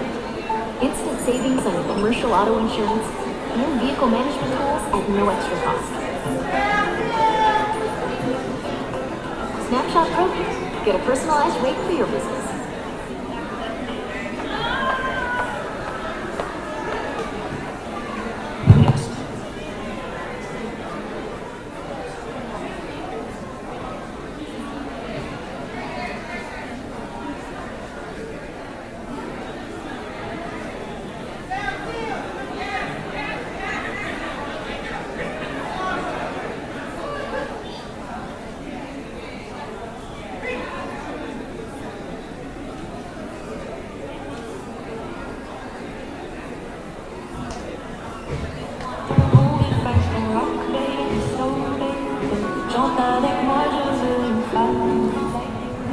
pour m'emmener au bout du monde, une femme like you. Donne-moi ton cœur, baby, ton corps, baby. Donne-moi ton bon, baby, ta soul, baby. Chante avec moi, je veux un homme like you. Bad boy, tu sais que tu me plais, un homme like you. Baby.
Porte ses rêves, comme le cœur porte l'amour, femme, comme une rose qui frétille quand le soleil fait son sourire. Tu t'ouvres à moi et tu m'enlèves dans le rêve.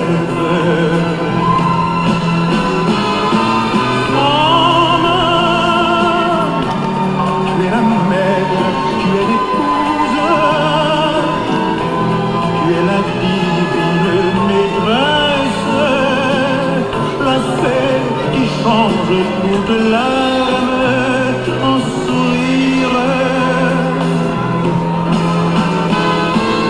Femme, tu es la seule, tu es la fille qui fait à tout. All right, everyone, let's start to make our way back to our seats, please. We're going to start our panel presentation in just a bit. And we do have a few more prizes. You guys can get those tickets out. All right, everyone, please and thank you. Make our way back to our seats.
Avec son âme et qui remplit ton existence.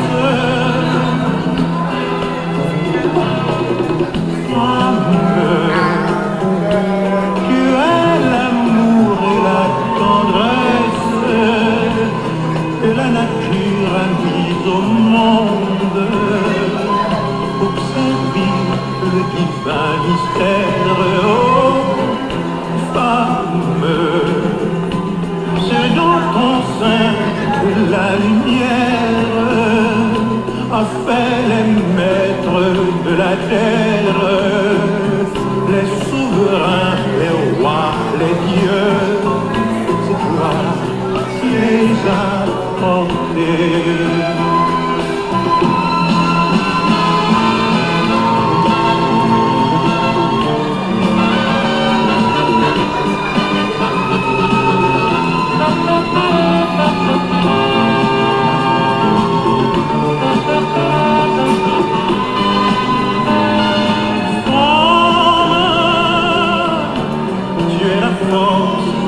Faiblesse, tu es la brute, mais de la vierge, c'est toi qui parles et qui apaise quand on crève, toi la femme,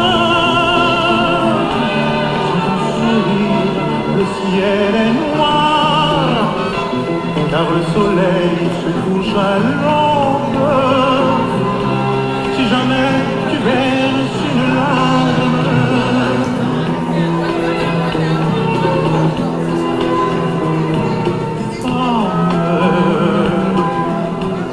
tu donnes le goût de ton âme aux morceaux de pain sans fromage ou à la sauce sans épices toutes les fois.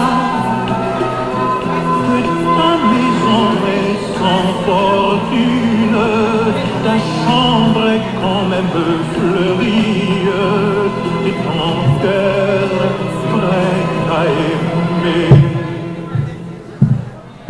Pour tout cela, je t'aime. All right, everyone, please make your way back to your seats. Pull out your tickets, please, so I can give out some of these last prizes.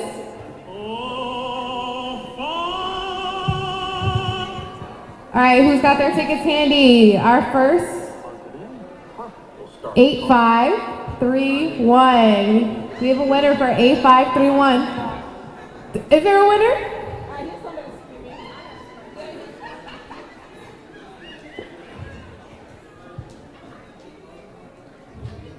All right, there's our winner. Come on, collect your prize. So this gift is sponsored by Blue Royale, and it is a tequila and rum company, and it is by a young Haitian entrepreneur. So definitely support Black businesses, okay? That tequila is smooth. Okay, so if you didn't know about Blue Royale, definitely Google it. It's by a Haitian, okay, a young entrepreneur. Definitely support their business.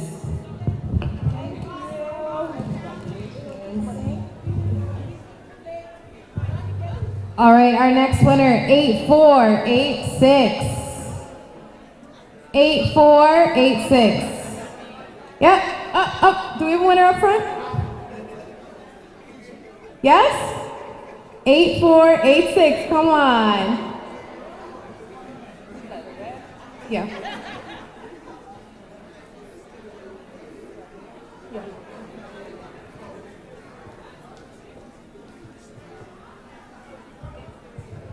Congratulations, this beautiful gift is by Hair Haven, who has a booth here at the event supporting women. Congratulations again, another Black young entrepreneur.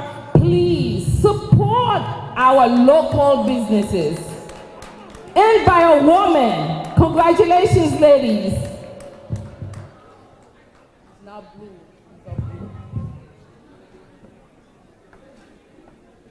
All right, back to our blue tickets. Pull out your blue tickets. Our winner is 9841. 9841. Anyone? Nope. Blue tickets, we've got 9816. Anyone? 9816.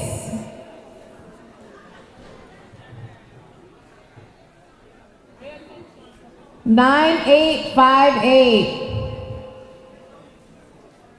Let's see who's got their tickets. Come on, I know you guys want to win some prizes. Pull out your tickets. 9858.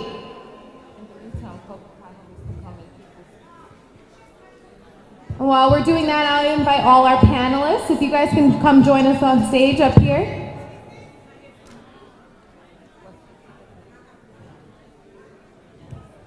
(9816).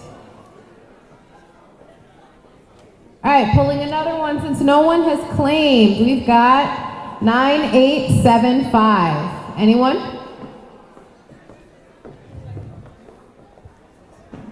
Back to our red tickets. Red tickets now. 8538. 8538. Anyone? Yes, we got a winner. One of our lovely honorees as well.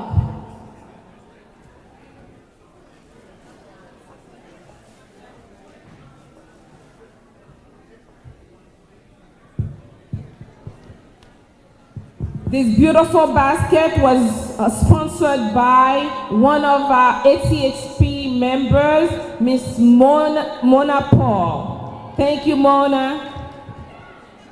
Congratulations, Liz.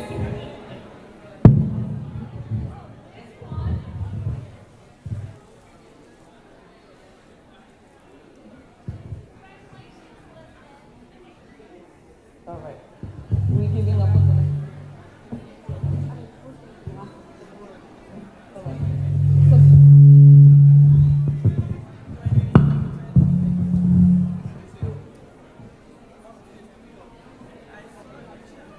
All right, our last prize, 8527. Who's got it? 8527.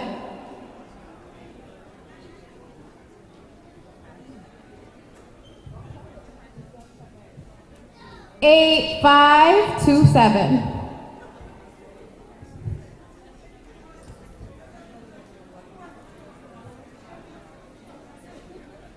Shoes.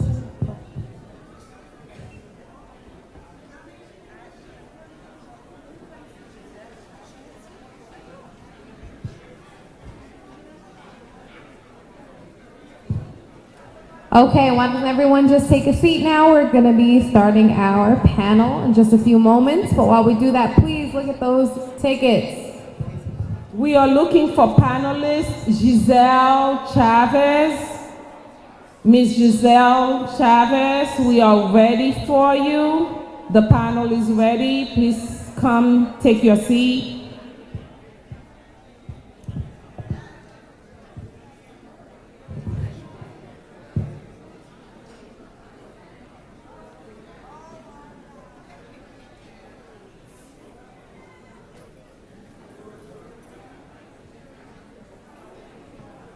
All right. Who's got the ticket? 8547.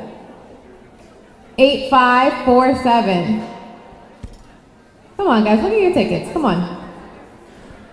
We're on the red. We're on the red tickets. 8547. Take those tickets out. Come on. I see some of you guys looking. Pull out your tickets. Pull them out.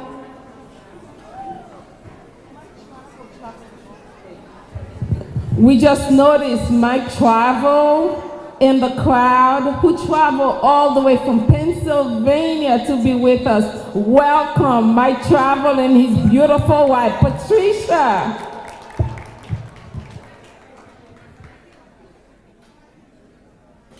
And I'm moving on if I don't have any winners over here. All right, let me pick another one. Hopefully it's a lucky one over here.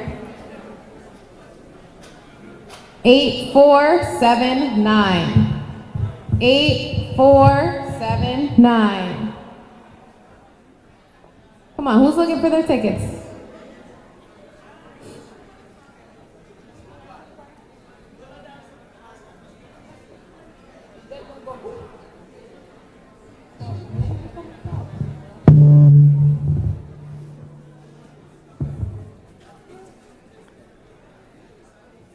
All right, let's see if any of you are lucky on your blue tickets. Blue tickets.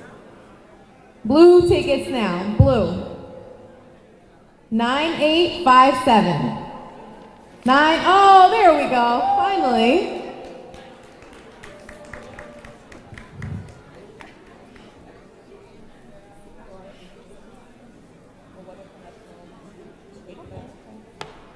You got a surprise gift up in here. Come on and claim your gift. This gift is sponsored by Natalie Pullen. Thank you. All right, still on our blue tickets. 9830. 9830. Anyone? All right, moving on. Blue ticket 9864. 9864. Anyone with a blue ticket who wants to win a prize? Come on. You got it? All right, I guess I'll take the gifts home. It's all right. All right, so with that, we're going to move on to our panel presentation. We've got a lovely group of distinguished women to speak about equity. And for that, I will pass off to Miss Sabrina Charles-Pierre. Please, everyone who is over by our vendors will be here for a little bit while after, but please, I really implore you, I'm really inviting you guys to come over to the panel. Again, these are a lot of distinguished women taking the time to help support us in our event. Please make your way over to your seats.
Before we begin our panel, I want to take a second to recognize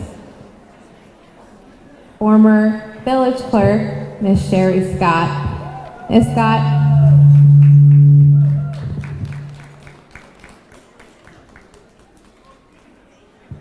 I would also like to take a second to recognize Harvey Mondestein from the Sheriff's Office as well.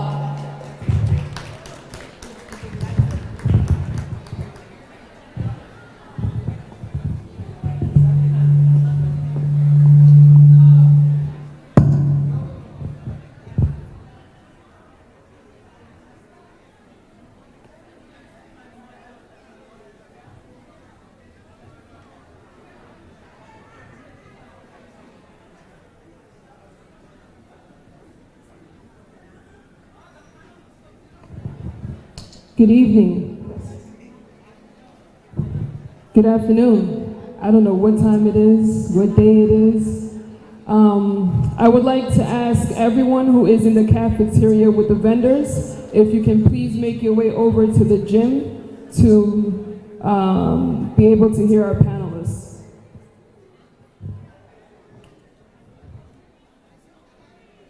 So as we all know, we are here gathered today for International Women's Day. I'm going to need a little quiet in the cafeteria, please.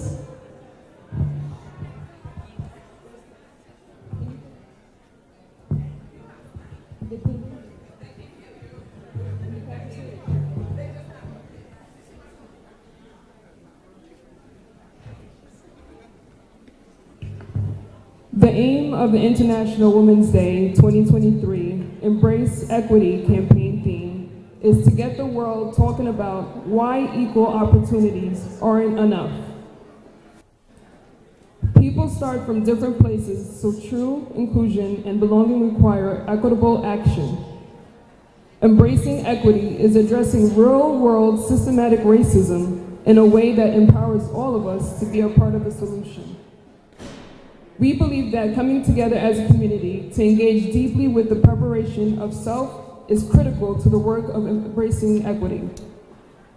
We are a community of educators, lawyers, doctors, elected officials, parents, children, and change agents who are on a journey of integrated, anti-bias, anti-racist education for every child. Today we have some phenomenal women on our panelists who will be talking about embracing equity in their workplace.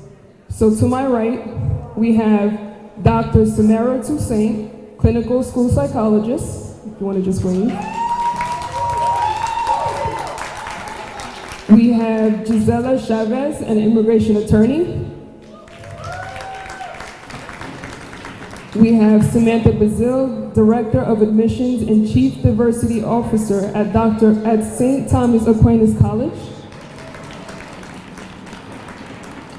We have Latanya Watkins. She is an attorney here in Rockland. We have Dr. Felicia Nicholas, General Dentistry, dentist. We have Vivian Sykes, who is a nurse and also she's also the past president of Haitian American Nurses Association. And we have with us, last but not least, Asha Pelos, a dedicated estate planning and elder law attorney. So today we are going to talk about embracing equity. We'll start off with Dr. Samara Toussaint, who will talk about how she embraces and achieves equity in her workplace. Thanks, Sabrina. Hi, everyone. My name is, as Sabrina said, I'm Dr. Toussaint, and I'm a licensed psychologist in the state of New York. I have a private practice called Path to Growth Counseling Services, and I serve women, I treat children and families, and provide them with trauma-informed therapeutic services. And definitely in my practice, I'm trying to be more equitable by increasing access to care. I recently made a department a training clinic so that I can train interns to provide services at a lower cost. Because one of the biggest barriers to women, especially getting mental health care, is finances and also insurance. Oftentimes, the therapists in their area, especially the Black therapists in the area, don't take insurance. So oftentimes they're not left with many choices. And if they do have insurance, sometimes they're stuck with community clinics and they're not able to get access to true trauma services that they need.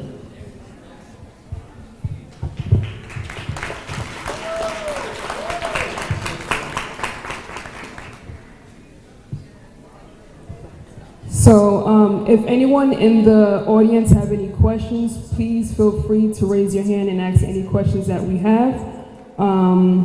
We're gonna move down to Gisela Chavez. I prefer to stand. It's very hard for me to talk. If it's okay with you guys, if I can stand a little bit so I can get to know all of you. Thank you so much, Sabrina. It is absolutely a pleasure to be here today with all of these distinguished women and all of us be celebrating together this month. Like the other speaker said, it's every day is Women's Day. But immigrant women, 2 words viewed as weak, less than, or of disadvantaged status. My name is Gisela Chavez. I'm an immigration attorney, and here to talk about equity in immigration for women, or on the broader scope, the plight of immigrant women. Now, who is an immigrant? It is described as someone who is living in a country other than where he or she is born. For our purpose, an immigrant is someone who is not a U.S. citizen at birth. Okay, show of hands if you are an immigrant. A very good number. I was born in the Philippines. I am the 8th of 9 girls. My parents were trying to create a little feminist group. I was told they were trying for a boy. But back in the day, in my little town of the Philippines, which is not even on the map, there was no ultrasound. So imagine the excitement my parents felt when they were eager to find out if I was a boy. And then imagine their disappointment when they saw that I am a girl. Just another girl. But I managed, growing up, I did not get much of my parents' attention because I was only one of the few girls, of the many girls in the house. But growing up, I managed to go to school, work my way through college, and with my sister's help, I went to law school. Later, an opportunity opened up for me to come to the US and then face the daunting task of having to look for a job. There weren't many offers because I am an immigrant woman. And so after many rejections, I managed to land a job at a small firm in downtown Manhattan where I specialized in deportation defense. I stayed there for a few years, and about more than 10 years ago, decided to open my law office, which is located now in Midtown Manhattan, and I have another office here in Haverstraw, New York, in Rockland County. Now, my immigration story is nothing compared to the accounts of many immigrant women who suffered tremendous abuse and poverty in their home country, and who, for those who are not able to come legally to the US, took the treacherous journey of leaving their hometown, traveling through so many countries for some of them, and then eventually crossing the border to the US. And then, after arriving in the US, face another challenge of having to assimilate in a culture so different from the one they left behind. Dina she was 7 years old when she was kicked out of her house by her mother. Her father left when she was much younger. When her mother took another boyfriend, she was no longer welcome in the house. So she lived in the streets, begged for food, and at 10 years old, she was raped and got pregnant. She eventually lost a child because her small body was too fragile to carry a baby. At 10 or at 14, she got raped again. And it was not until a few years later when her angel came, when she met a woman at a shelter she was staying and offered her to bring her with them to come to the US and cross the border. With no one else to say goodbye to, she packed up and left. Literally, she only had the clothes on her body and crossed the border to the US. When she arrived in the US, she met a man. She got together with him, she got pregnant. But it turned out the man was very abusive. But with the help of her friends in the community, she left that relationship determined to raise her child on her own. Now Dina is a vibrant, beautiful soul and a member of our community here in Rockland County who determined to raise the child on her own and help other women, especially those who went through the same experience. Brenda was 19 years old when she got together with a man 20 years her senior. They have 3 kids together. They lived 19 years together. But throughout the 19 years, she was abused and raped and physically and emotionally and mentally by this man, even in front of her children. Having seen no end in sight, she managed to leave the relationship. It was one night at 2 a.m. when her husband was passed out drunk that she packed everybody, 3 kids, left her hometown, and made her way out of the country because she knows she only had one chance. Having been repeatedly threatened to be killed by her husband if she were to leave him. She is now part of our community here in Rockland County with her 3 children excelling at a Rockland County school. Now, these are just 2 of the women that I come across with in my job as an immigration attorney. I had the opportunity to help obtain their legal immigration status, but there are many, many more compelling stories.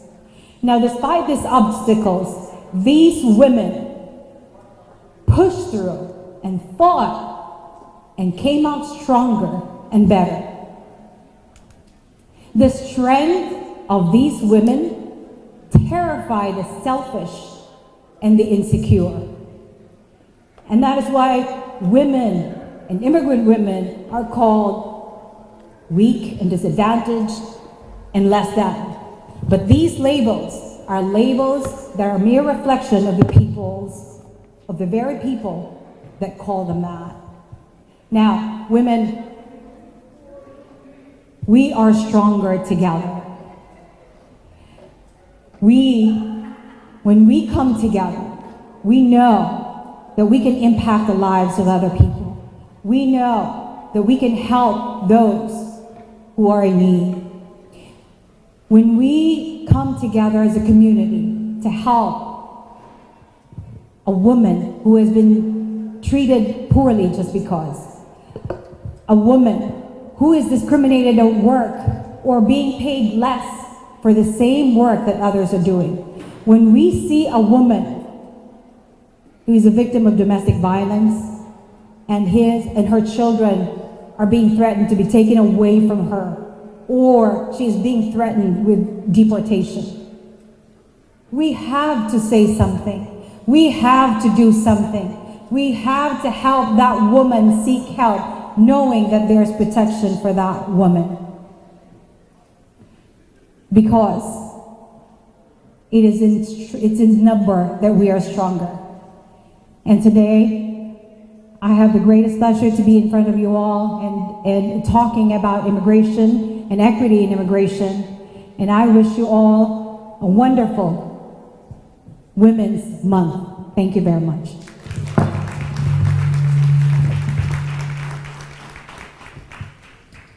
Thank you, Ms. Chavez. I know Dr. Toussaint has to go. Before you go, if you can just please provide your contact information where we can find you. Yeah, sure. Sorry everyone, I have to leave, but you can definitely find me on my website at path2growthcounseling.com, PATH, the number 2, growth, sorry, slower, PATH, the number 2, growthcounseling.com. Again, we offer virtual and in-person therapy sessions. We also offer family therapy sessions. And also, I have an upcoming retreat in April, so I'm going to be at my table. If you want to stop by and get more information, please let me know and I'll sign you up. Thank you so much. Thank you, Dr. Toussaint. Next, we have Samantha Bazile, Director of Admissions and Chief Diversity Officer at St. Thomas Aquinas College. Hi, everyone. Thank you. Thank you for having me here with all these wonderful women. My name is Samantha Bazile. I am the Director of Admissions and Chief Diversity Officer at St. Thomas Aquinas College, also known as STAC, right here in Rockland County. I am the second female director, but the first Black director and the very first Chief Diversity Officer at the college. And thank you. And in my role as Director of Admissions over the years, I've helped students obviously get into the college. But within the last couple of years, I've specifically focused on students from underrepresented areas, so mostly students of color getting to college. And what we do is we make sure that finance is not a barrier. So if anybody wants to come to college at STAC, they can come. We are not going to allow money to be a factor in them not coming. So we help students based on need. We help a lot of the families. A lot of our students, especially from New York City, are first-generation students, and from this area are first-generation students. So I've actually transitioned a lot of our materials to English and Spanish so that the families could know what they're signing their students up for. They know that they have to send their students to college because it's important to go to college, but I want them to know the care and concern that we have for the students and what we're providing.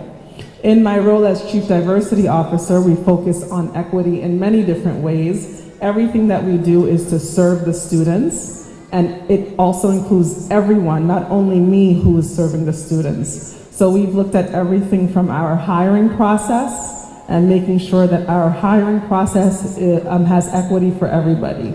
So for instance, prior to this current president that I'm working under, our pool of candidates for a certain job might have been all white men. That's not an equitable pool. So in order for us to make sure that we're giving everyone an equal shot and having the right resources for our students, we will not close down a hiring pool until we have an equitable pool. That means men, women, people of color, but also people that are qualified. So that's important to us. That includes administrators, professors, everybody. This last year, fall 2022, we had the most diverse group of students come to STAC. The majority of our students came from the Bronx and Brooklyn because of my initiative to help students coming from underserved areas, and we're doing that again this year for 2023-2024. So they can have a great education at an affordable price with a private college that will care about them and take care of them. And the care doesn't go only to the students, but we also work with the parents as well, which I'm very prideful of. In order to do this, it definitely takes a great team. It takes a lot of research, it takes a lot of effort, and it takes a lot of care, but we have that at STAC, and because of that, our students are properly being served with what they need. And it's not only about education, but it's about financial literacy. Some of our students might not have housing and might be homeless or something like that, so we're housing them in the summertime. We have a lot of international students, especially students. Right now we have a group of students from Ghana and the Gambia who are not, they can't go back. What's going on at home back in their country, they just cannot go back. So we are housing them. They can't afford to pay the tuition, but we're making it work for them, and then we're trying to find resources to help them after they graduate. So this is what the kind of things that we're doing at the college to make sure that we're giving each and every single one of our students an equal chance. Me and my team recruit all over Rockland County, all over New York State, Pennsylvania, Connecticut, just sharing a little bit about the college. So everyone is welcome to come to the college. In my role also, I've met a lot of people, especially in the Haitian community over the years, and I help them if their kids are looking to go to college. Doesn't have to be my college, but everyone's welcome. Or if anyone needs help with the financial aid process to go to college, I help you with that as well. And then also in my role, I've come across a lot of students that are undocumented. And so I started a scholarship fund and a fundraiser fund to help the undocumented students be able to come to my college because they wouldn't be able to take out financial aid or any student loans. So with that, I first started the scholarship, and then secondly, I got to know the students, and I am putting the students in touch with different people in the community, so I'll be touching base, that can help the students figure out what the next steps are for them to stay here and not have to worry about anything legally. So that's just some of the things that I do. I'm really excited to be here. I do have business cards. I'm happy to answer any questions that anyone has, whether it's about my role, but also just about anything else I can help with. Thank you.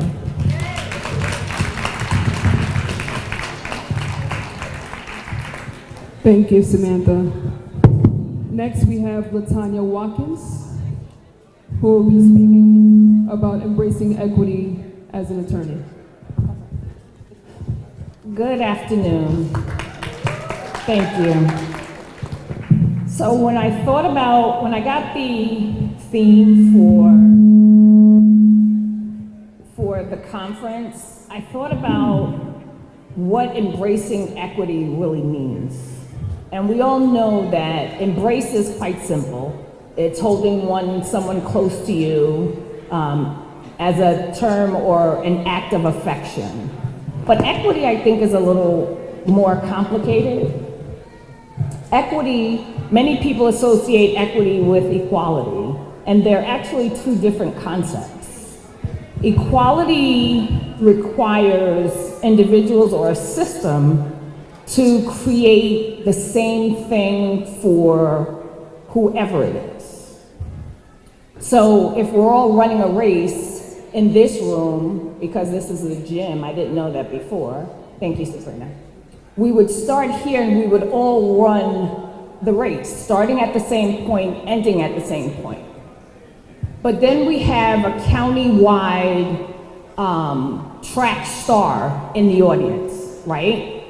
And she has an advantage. Her name is Sherry McGill, and she's in the Hall of Fame for sports in this county. Yes. I can't start where she starts. She has a clear advantage. She runs faster than I do. She does. So equity would require that I get a running head start before her because she runs so much faster than me. So that's the difference in a very simplistic way of explaining equity versus equality. Equality requires us to all run the same race. Equity says I should be put in a place because I have the disadvantage of running slower than Sherry. She's a star. She's a track star. She's in the Sports Hall of Fame for Rockland County? Yeah, I can't compete with that. I went to school. I didn't run. I just didn't. So when I think about my practice, I am primarily a criminal defense attorney. I represent people who are allegedly committed crimes, allegedly. And equity in a system, in the criminal justice system, is a little tougher because it involves, and so I'll just say this, when people come to my office and their expectation is, but you can get me out of this, right? You can fix this, right? You can make it go away, or you can get me off. No, I can't. If that's what you're looking for, then it's possible that there's another attorney that would better suit you. What I can promise you is that I will do the best that I can, and I will give you everything that I've got. And I will look, if there's a way out, we will find it. But it starts with what you bring to the table. I stopped doing certain cases because people would come looking for the advantage of equity that they didn't deserve. You want me to get you an acquittal when your rap sheet runs the distance of this room. I don't know that that's fair to the system. That's not fair to me. I don't think it's fair to anyone. But equity requires a system that is designed to care about each person who comes into the system. Remember that people come into any court system by invitation only. The courts don't typically come to your house looking for you. Something happens, right? And that's how you're invited into this system. Now, this is a system that equity would say that everyone in the system cares about everyone invited into the system equally, but it doesn't. The reality is that the system doesn't really care about people who look like me. And it's not represented by a lot of people who look like me. I am one of very few criminal defense attorneys in this county. And I've been doing it for almost 20 years. But here's what I do. I take the totality of anyone who comes into my office. And women sometimes, a lot of times, are charged with committing crimes that they had nothing to do with. Someone else did it and they're willing or required to take the fall. So I learned all of that. Like, I'm not talking to you as a lawyer, I'm talking to you as a person. Like, you have to talk to me. I'm not gonna play with you. If you hide information, if you think there's secrets that you can keep from me, I can't help you.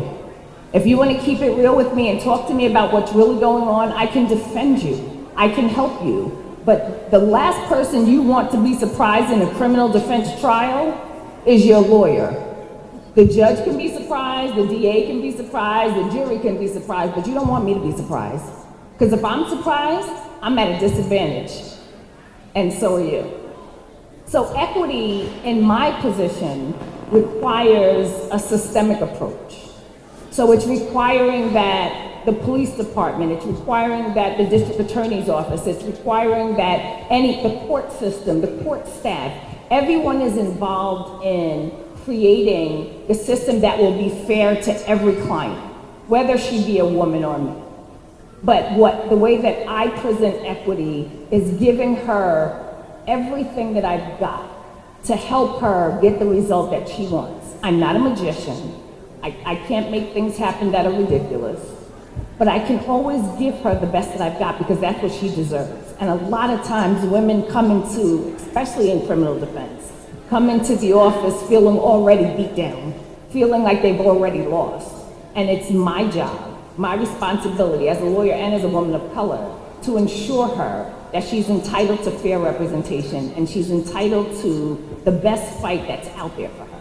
And I will give her that. So equity is a systemic approach for me as a criminal defense attorney. It's not something I do on my own, but it's something that I do the best that I can to ensure by advocating ferociously for the clients who come into my office. Thank you.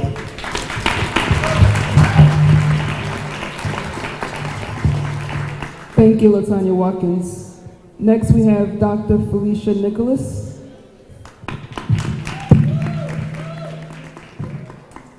Good afternoon, everybody. Again, my name is Dr. Felicia Nicholas. I am a general dentist that has been in practice for 5 years right about now. I practice in Spring Valley and I practice in Northern Westchester, Yorktown Heights. So last April, the American Dental Association released a report that said what most dentists of color already knew, and that was that Hispanic and Black patients in the United States are more likely to have barriers to dental care as opposed to white or Asian residents of the United States. And this could be for a variety of factors, okay? This could be financial, okay? This could be based on the actual area where they live. Maybe they cannot physically go to see a dentist, issues with childcare, transportation, things like that. But a large part of it also plays into the fact that patients have a distrust of providers that don't look like them, okay? So in the United States, congrats women, 54% of the dentists are women, so we have made strides in that area, okay? However, 9% of dentists are Hispanic or Latino, and only 3% are Black or African American, okay? That starts at entering dental school, okay? In this last application cycle, there were 12,000 applicants. Of those 12,000, not even 700 were Black or African American, okay? Across the United States, in dental schools, all right, and this is excluding the historically Black college universities such as Meharry Medical College and Howard, okay? The percentage of Black African American students, Hispanic or Latino, ranges anywhere from 0 to not even 10%, okay? So let that sink in. In 2023, there are dental schools in the United States that have 0 Black African American students or Hispanic or Latino students, okay? When I was in dental school, I started out as one of 10. By the time I graduated, there were 4 of us that were left, okay? Now, I would like to think that I'm an intelligent woman. However, there is no way that I would have made it through dental school without, I wish you were here, Dr. Colleen Watson, okay, who was a Black female dentist who looked at me and saw me, one of 400 students in my class, another black female, and said, I'm not going to let you fail. And took me under her, yes, she deserves her flowers. Okay. She took me under her wing and she made sure that I passed every single class, that I had every single requirement that I needed to graduate. Okay. Now, if you are a Haitian American first generation, okay, you probably have heard growing up that there were one of two professions that you could have had. You could be a lawyer or you could be a doctor, all right? And if you were gonna make your parents proud, you could be either one of those. Now in my family, all right, you were introduced to my beautiful sister who was a lawyer, all right? She was the MC. And myself, the dentist. My brother is neither, but 2 out of 3 isn't bad, right? So growing up, that was rough. That was an immense amount of pressure that I had placed upon me by my parents, right? But as an adult, I can appreciate how lucky and blessed that I was, that I had 2 parents that told me not only could I be a doctor or a lawyer, but that there was no reason why I should be a doctor or a lawyer. Because if they could come here from a country not knowing a word of English, okay, could come here and make something of themselves and support us, put 3 kids through private Catholic school and send us to college, there was no reason why we, born American, could not succeed, okay?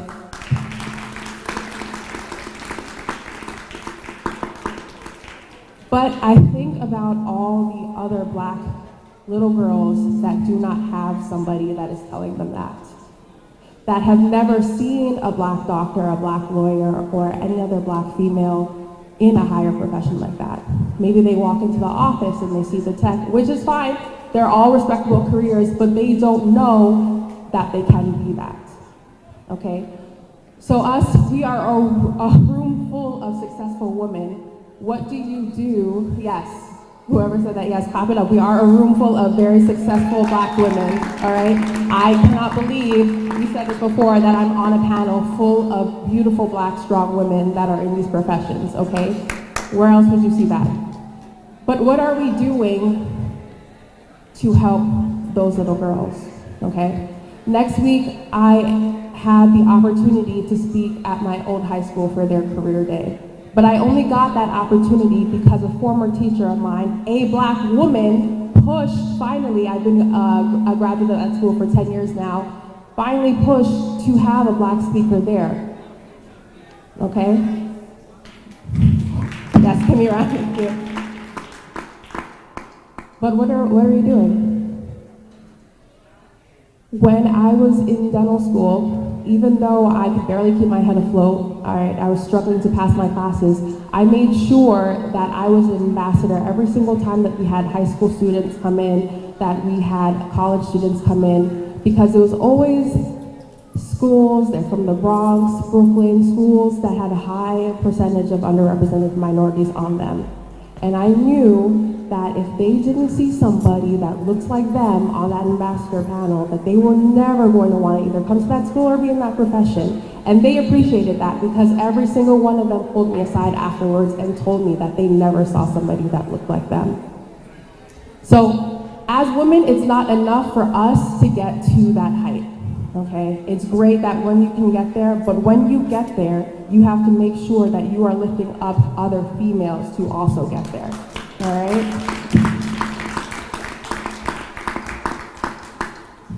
So I hate to plug myself, but my doctor would hate it if I didn't do it.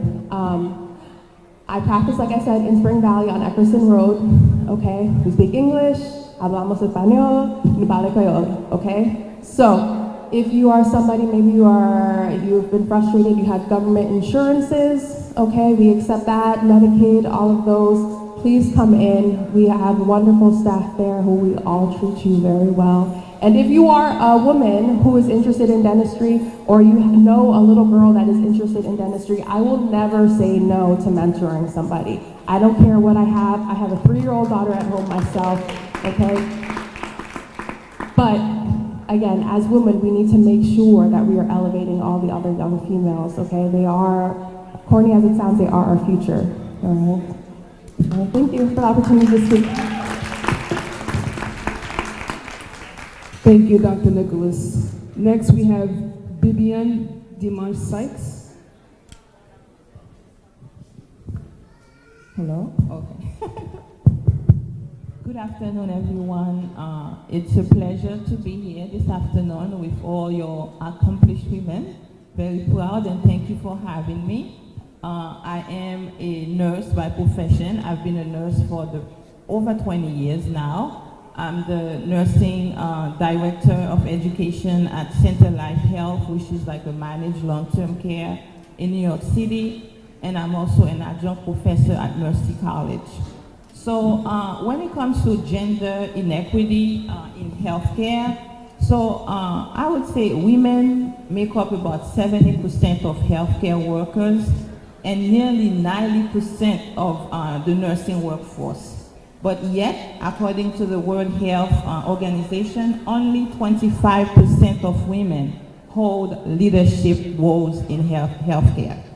So there's a huge gender gap in leadership positions, and that's not only in the United States, that's also on a global platform. Also, when it comes to disparities in wages, male physicians consistently makes more than female physicians. For every dollar a man earns, a woman earns 74 cents of that. So even with the advent of the Equal Pay Act, wages disparities between men and women in nursing remain unchanged, and that's been since 1988. So other studies shows that male registered nurses earn an average of $5,000 more than female registered nurses, and for doing the exact same thing. So there is a huge disconnect, considering that males account for only 6% of nurses in the United States. Furthermore, the nursing profession remains predominantly female, and that has not helped with the image of nursing either. Sadly, nurses are portrayed as subservient to their male counterparts. It has changed a bit. I'm not saying that we have not seen progress, but it still exists. And we can see that on, at times on television shows, on media outlets. Nurses are seen on TV, shows as Grey's Anatomy, for example, are often male physician subordinates. So when it comes to healthcare, gender inequity is very apparent. We can see gap with leadership roles. It's evident on wages disparity. It even affects the image of nursing as a predominantly female profession. So these are just a handful of examples. There are so many more when it comes to healthcare inequity. So this is a huge concern, and actually that even impacts negatively on women's health outcomes around the world. So solution to this phenomenon would be to continue to address systemic barriers to women's advancement, and things like we're doing right now, this panel discussion to actually is imperative to actually teach the public, teach the community on those disparities.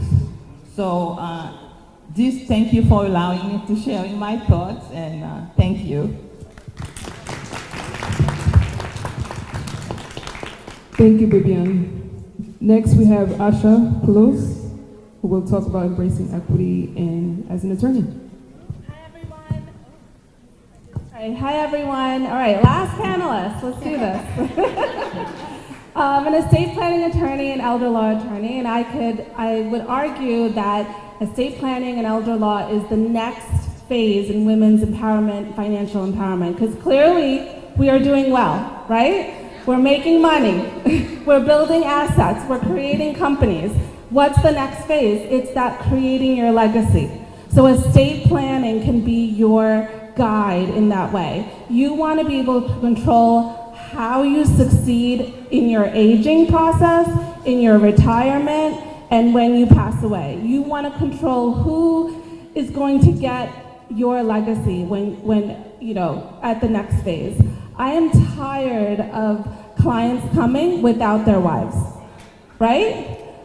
I'm tired of explaining it to just the husband, or when I talk to a couple, they'll say, oh, I have a will, but when I look, just the husband has the will.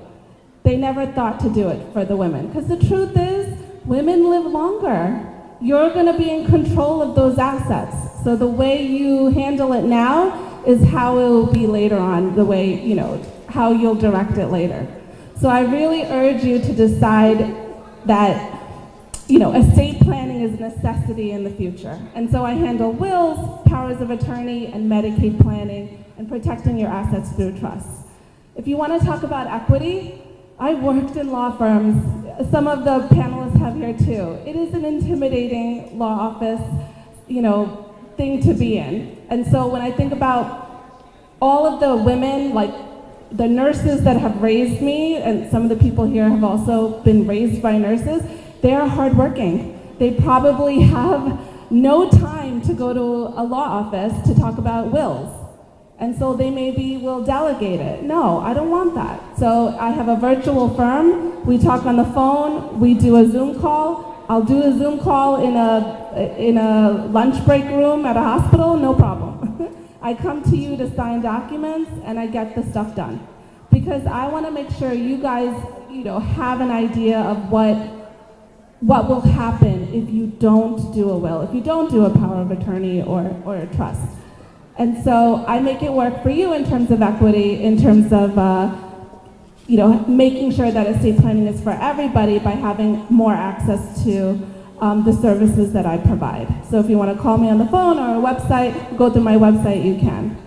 I also want to say, I can argue that estate planning is the most equitable way. We cannot control how much money we'll pay, because men will obviously make more in terms of salary. We can't control, women work longer than men, right? We can't control how many hours we work, and we can't control a lot of different things about our life. But estate planning, you can control. You can control who's going to take care of you when you're older, who's going to have access to your finances, and who will handle all your things after you pass away. It is an equal,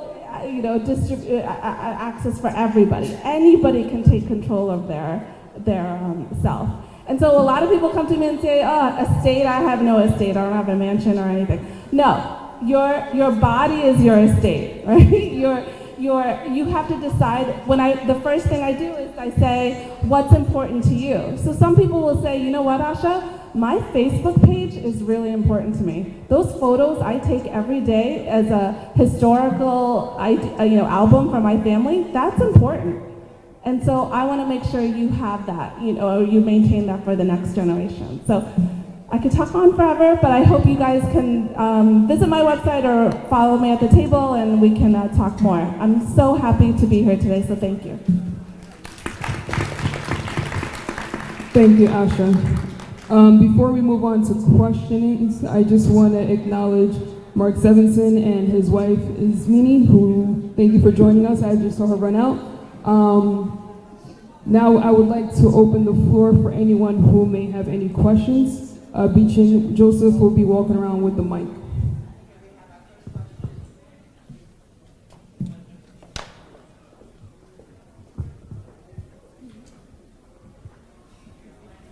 Hello.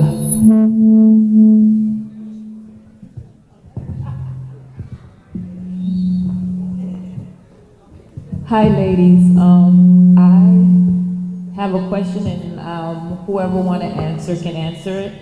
Okay. And whoever wants to answer on the panel can answer. There's a lot of misconceptions in your professions and your fields, but what would you say is one of the most common misconceptions?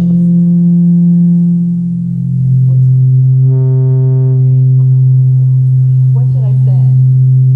Because I'm in between both. So there we go. Yeah, no, you just turned it. Okay. So my question is, yes, there are a lot of misconceptions in your field, what would you say is one or few of the misconceptions in your field by women? By women.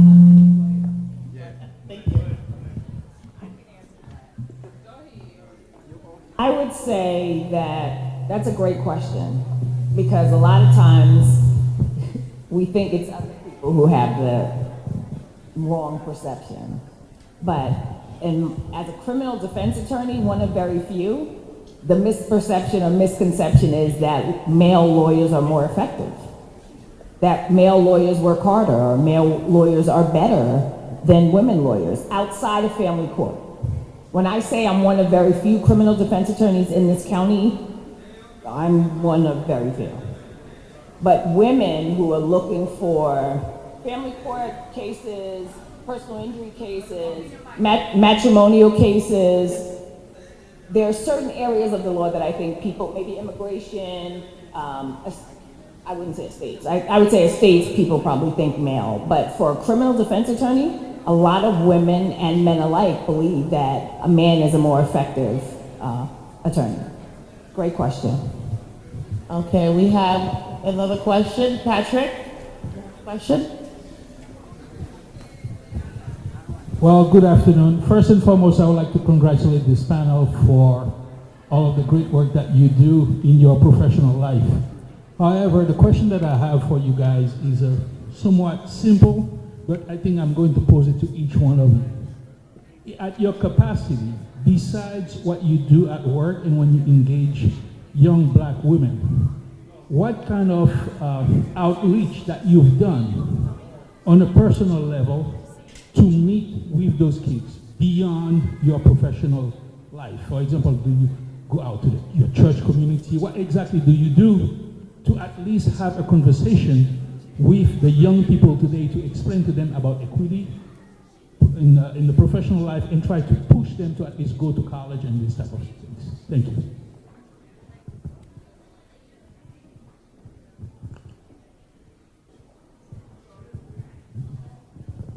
I think it's okay. I really appreciate that question, actually, because I want to take this opportunity to let everybody know of this organization called Immigrant Hands. Immigrant Hands is a nonprofit organization that I created with my best friend, who's also an immigration attorney. It is an organization that we do purely pro bono work. We charge nothing, but we get the chance to choose the people that we help. Right now, we have deportation defense clients, and as well as people who want to be citizens, people who want to renew their work permits, people who want to renew their green cards, and then people who are facing deportations. We actually had the privilege of working with both. We have Haitian clients. I hope my clients are here, but we have had we have helped a few Haitians already become citizens. We also have helped a few Haitians and Spanish immigrants with their deportation cases. And I want to answer this question because it is a nonprofit organization, and actually the people involved are myself and my best friend who's an immigration attorney also, but also Mr. Ramon Soto, who through his power and influence have been able to help us get the resources that we need. But I'm opening this up to the public. The more people we have working for our nonprofit organization, and this is volunteer work, we take $0 from this, okay? So the more people we have working for this nonprofit organization, the more people we can help. And we are willing to train others who want to do that. We are willing to train how to fill out those forms, willing to train how to train people to become citizens. So if you are willing, and I hope you open your hearts and hands and time, there are so much need for help right now. And as you know, there are a lot of new immigrants in Rockland County. So there is a huge need for the service of volunteers. So if you can, I'd be happy to answer questions on that one as well. Thank you very much. We have a question from Kelly Matelier. My question is just, being very successful women, who is a woman that inspires you? I guess I'll go. So my mom, I would have to say, who's here, right over there. So my mom is a Haitian woman from Haiti, and she came here and managed to have her own business, Cakes by Poupette. And then she was able to have a business where she was able to be there for us, her kids, while she was home to raise us, but also her and my father creating a household and an environment to help us be successful. So anything that they were not able to attain, they gave it to us for us to be able to attain it and then go beyond. So and that's what a parent is, it's about providing everything that you have in you to give your kids what you need more of. And then from there, we can take that and do that with our kids as well. So that's someone who really I look up to and I admire because of her perseverance and everything that she's given to me to be able to get me to where I am today. Okay, Dr. Bertil has a question. I'm sorry. Before we move on to Dr. Bertil, if everyone can just answer that question, please, that would be nice. Okay. Yes. So I would actually answer that question and Patrick's question at the same time. So my mother, Dorothy Baptist, was and is my hero. I lost my mother 36 years ago, and she still inspires me to this day. She is in the Civil Rights Hall of Fame, and every year that they honor her reminds me again that I come from good stock. So my mother, as a civil rights activist who worked with Sherry Scott, who I've known all my life, those were people who instilled in us, all of the children, my mother's 6 and her 2, that we have a responsibility to the community that we're in. And that responsibility is more than just saying, haha, I made it, or look at me, I made it. It's about saying, I made it, this is how I did it, let me tell you how you can do it. And let me tell you the choices and the decisions that you'll make that will guarantee that you won't make it. So it's a combination of both. So it's giving back to the community that I grew up in, and yeah, that's in the churches, and that's in the street, and that's in the places that I grew up in that still welcome me, because the reality is lawyer is my profession. It's not who I am. So thank you for that question. Thank you for that question. So it appears to be the theme that we were all raised by strong women. So my hero too is my mother. One of the biggest things that I've come to appreciate about my mother, now as a new mother myself, is sacrifice. My mother, up until now, at the age of 6, I'm not going to tell her age, she'd be mad if I said that, has worked 2 jobs her entire life. She is an ER nurse, she works in the Bronx, so she works, okay? 12-hour shifts, maybe every few weeks she gets 1 day off, okay? But you would never know that. She would come home off her shift, smile on her face, have to wrestle with my sisters and I here to get us ready for school. My dad was a good husband and a phenomenal dad, I would say, in a sense that, he was an awesome cook, so he did his part. But it is not easy for somebody who's working 70+ hours a week to raise 3 kids by herself. But you would have never have known it because she never complained. Even now, as somebody who works 2 jobs, the amount of help that she provides me taking care of my child so that I can make it to work, it is something that it is a sight to see. And again, she does it all with a smile on her face. So what she has taught me as a working woman and as a mother is that sometimes you just gotta suck it up. It's not about you. You brought a kid into this world, all right? Your happiness isn't the priority. Once you brought that kid that didn't ask to be there, that kid is that priority. And if it was something as simple as, all right, the Haitians out there, Lumbi, okay? So giving that little plate of it to your kid when maybe you didn't eat all day at work, but you know that your kid wanted it, okay? And giving it to them and watching them eat it and you taking pleasure out of it. Because now as a mom, I can see when my kid asks me for that last French fry, and I really want that French fry. And I know it's probably not even half of it's gonna end up in the trash. But I'm like, you know what, if this is gonna give you happiness, this is what I can do as a mother. So sacrifice, I think it's something all of us women out here we know we can experience, but it's what we women throughout time have always had to give to people, so.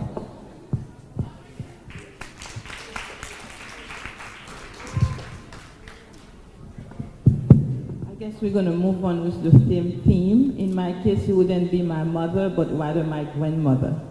So my grandmother never came to this country, but she was in Haiti. She became a widow at a very young age and actually raised 8 children on her own and ended up doing so much, buying land. When I look back and I'm like, how was she able to do this back then in Haiti, raising all these children, and most of them became priests. That's quite, you know. So yeah, so for me, I'm always thinking about my grandmother, and I think she shaped my life without her knowing it. And then to go back to, I think it was Patrick who answered the question, who asked the question on, in my case, giving back, I mean, outside of my job, I am involved in a lot of professional nursing organization. As you guys know, we are well represented here by HANA. We spend a lot of time outside of non-paying, volunteering job. Last night, as a matter of fact, went to bed at 12 midnight, you know, all about HANA, this time HANA I. So this is how I feel like I'm giving back to the community. This is how I feel like I'm empowering other women to give back and to let them know that you too can make it, you know. So that's for me.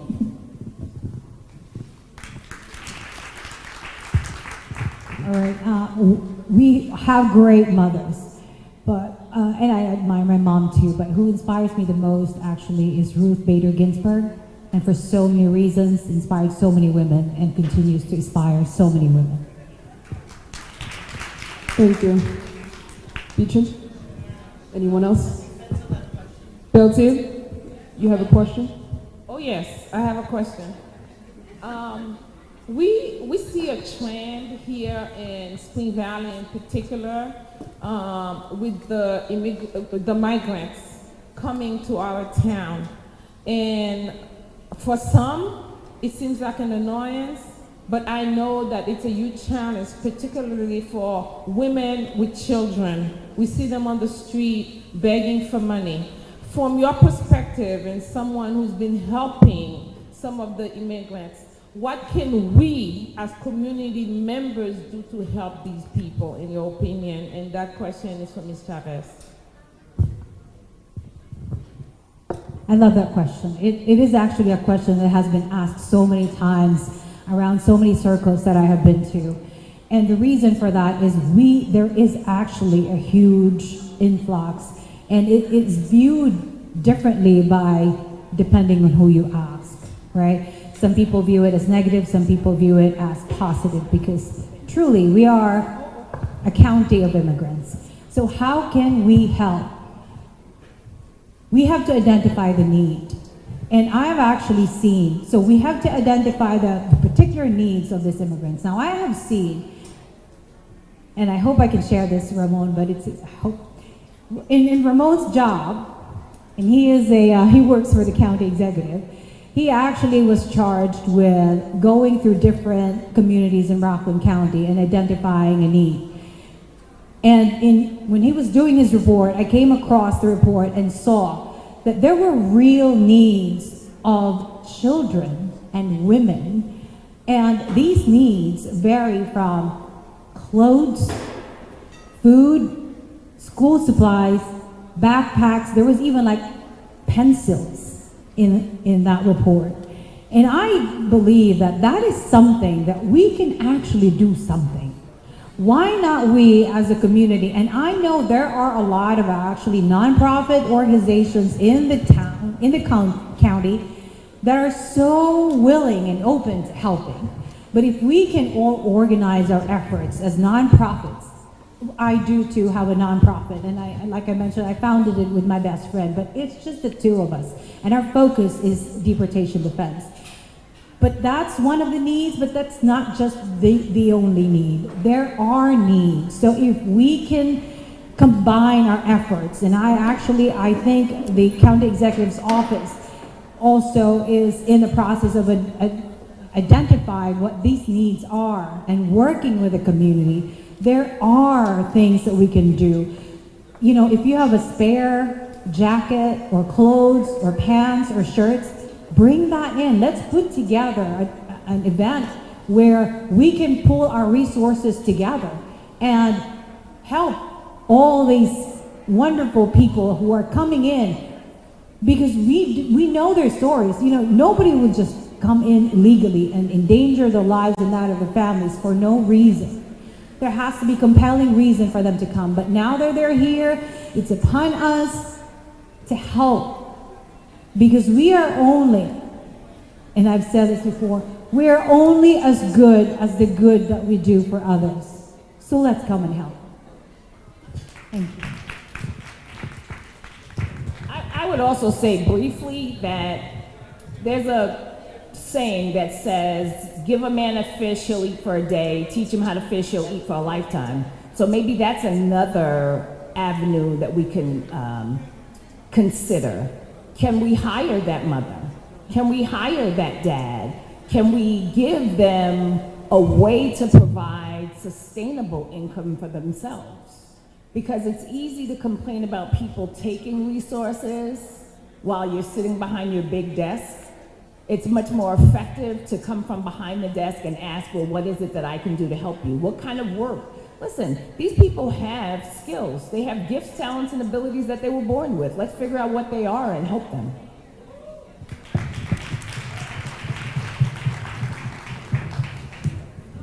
I actually have a question. What's the difference between equality and equity? And how does it differ? And also, why do you think, that's the second part of the question, why do you think women face so many obstacles in all the industries, where there is health, where there is justice, where there's education? What's keeping us from achieving the highest goal possible or hitting that glass ceiling?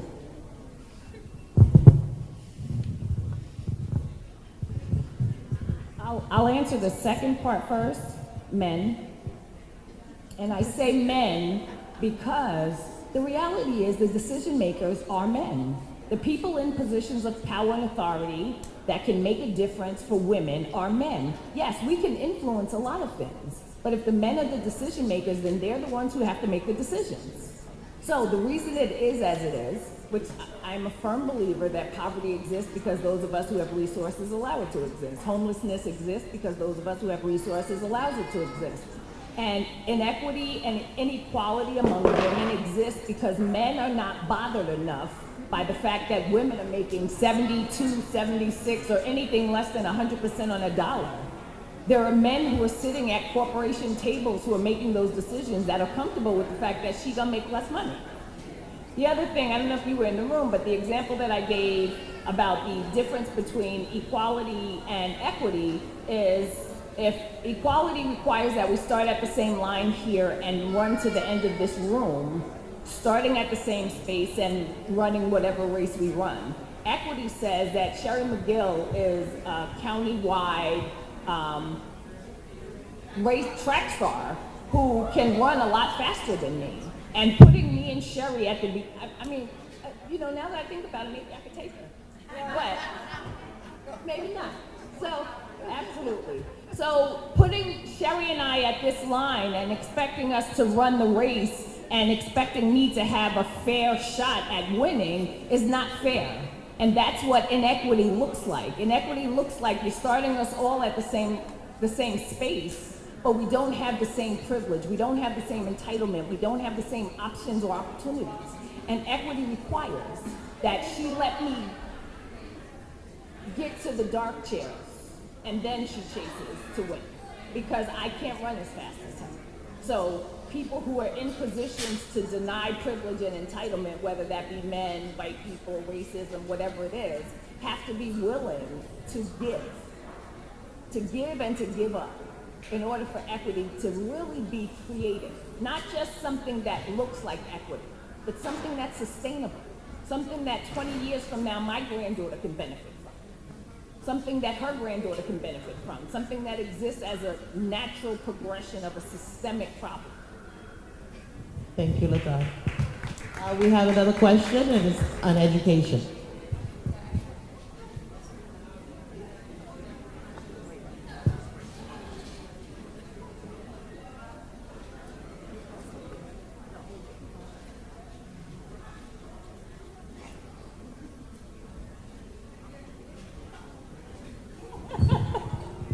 Hello?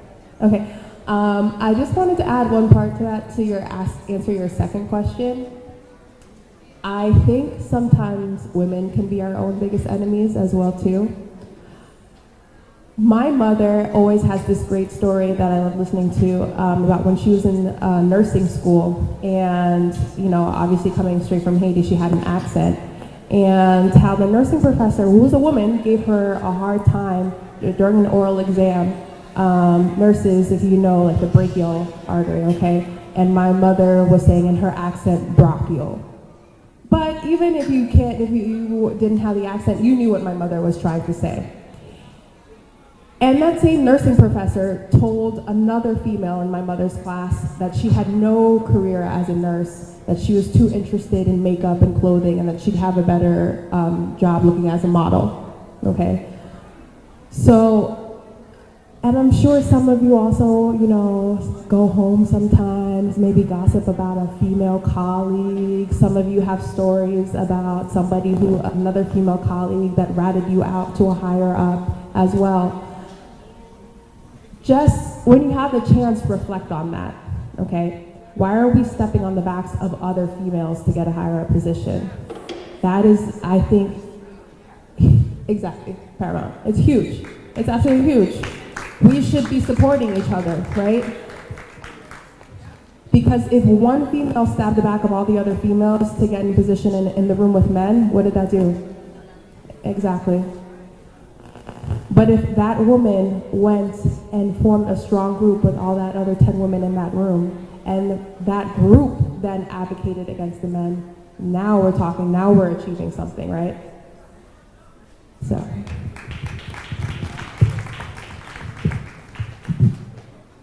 So I have one question about education. Obviously, you all maximized your educational experiences, whether they were good or whether they were not so good. What do you see about education today that's a problem as far as equity, as far as women? What do you personally experience in your job that speaks to what's happening in education today?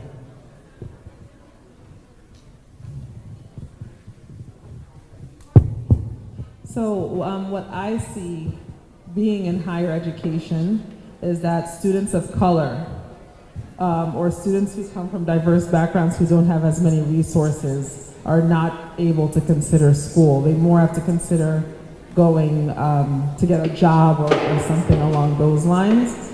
I also see that students that are interested in coming to school have barriers because they might not be citizens, they might be first generation students where they're doing everything on their own because their parents don't speak English as well. They have to go and get jobs after school, so they just don't have what it takes. So that's where we put together, we call it the AAA initiative, Access to an Affordable Education, where we can help students get all of that. So if I have a first generation student who's working after school, I'm telling my counselors, well, we need to text that kid at night, or we need to call their guidance counselor. If we have somebody who speaks Spanish or another language, then we get someone on campus that can translate for us. If a student is not documented or has parents that are not documented, we try to help them figure out other ways to pay, which is where we come in and we give institutional grants. But there's so many factors that are crutches for students, in addition to all of the distractions, in addition to social media, in addition to maybe they have a job and they're making what they think is good money and they don't need to go to college.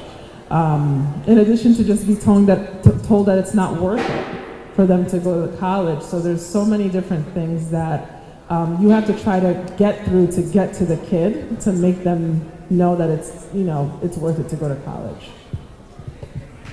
Very briefly, last year I started teaching as an adjunct professor at RCC. And when I tell you our children are in trouble, I need you to understand that our children are in trouble. I don't know if it's post-COVID, before COVID, or I don't know what the issue is, but our babies are in trouble. If you have children in your home, if you have access to young people, please check in with them, because our children are struggling. The numbers of suicide rates are increasing, the numbers of depression.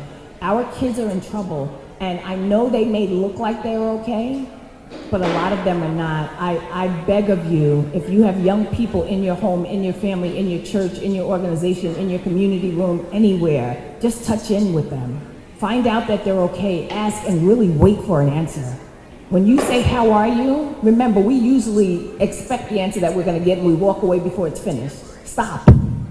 Ask our young people how they're doing, because they're struggling. Please. Our last question, it's from Kelly Madrid.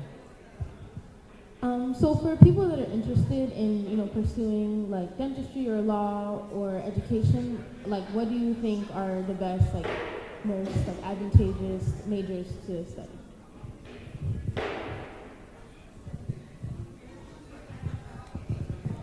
So actually, speaking from the dental and even the medical perspective, I went into undergrad at NYU thinking that I had to major in bio or chem, okay? And luckily I had a great advisor that told me that's absolutely false. You should major in something that interests you, okay? Obviously, whether it be through medical school, dental school, any other health school, there are prerequisites that you're going to have to take, and those vary by school to school, so you should always check up on that. But it is so great, especially having sat on admissions boards now, to have a student come in and say, yes, I majored in psychology, and then have them glow as they talk about that major and why they chose it and how interesting it is. Once they get to professional school, we're gonna go over all that stuff again anyway, okay? If they showed that they are proficient in it, that's fine. They take the standardized test, whether it be the MCAT or the DAT, we'll see that they're proficient in it, that's fine. But we want you to excel in something, okay? And are you going to excel if you're just doing biochem in the hopes of becoming a doctor, but you're not really interested in it? No.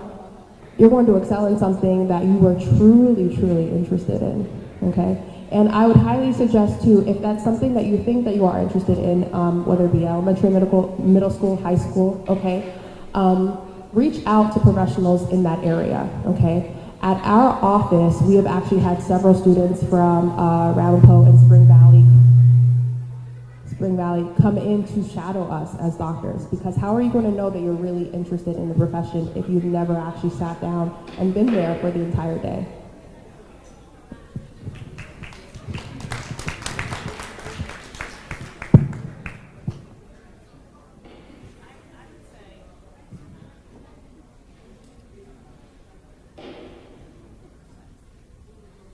Hello? Okay, so for law, I would say pretty much the same answer, that it doesn't really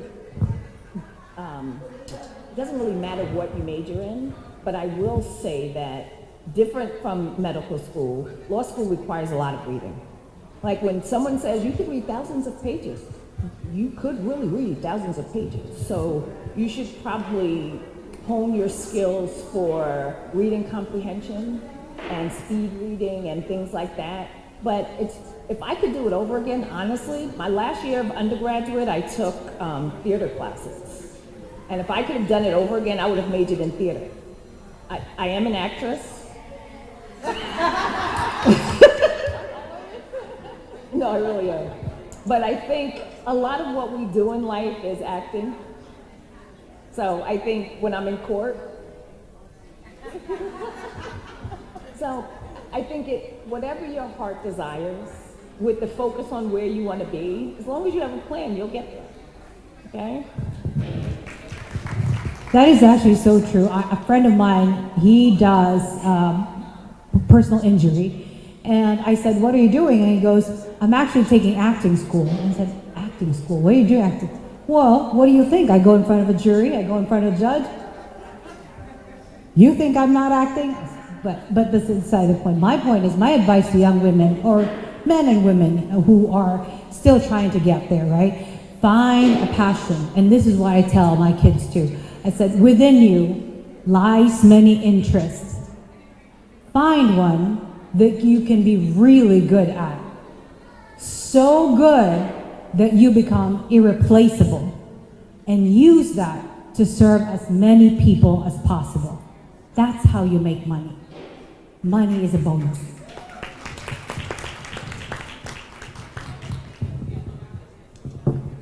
I believe that's it. I would like to thank our panelists for taking their time to share with us their stories. If we can give a round of applause to our panelists.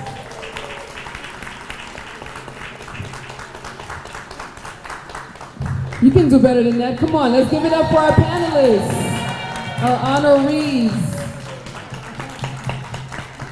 our board members, our staff, and everyone who helped put this together. On behalf of Haitian Cultural Heritage Preservation, before you all leave, we would like to present a certificate of appreciation in recognition of your outstanding work and your expertise on the subject matter. So the first we have for Gisela Chavez.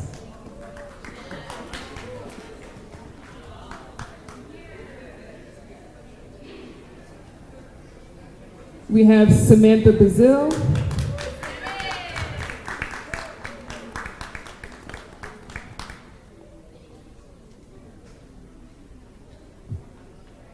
We have Latanya Watkins.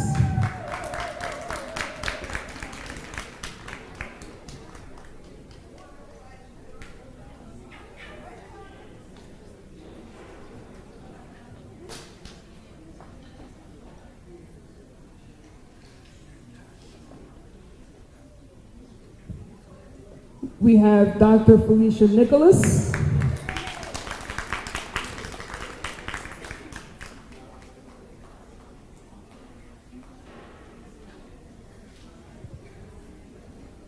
And last but not least, we have Vivian Sykes.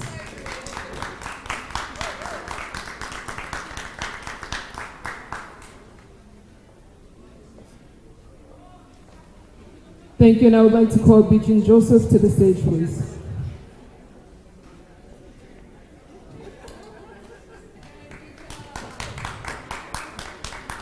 And before everyone leaves, please feel free to connect with our panelists, to network, get their contact information. If we have any young people here, you want to learn how you can intern, they're here for you guys, so please feel free and share your contact information.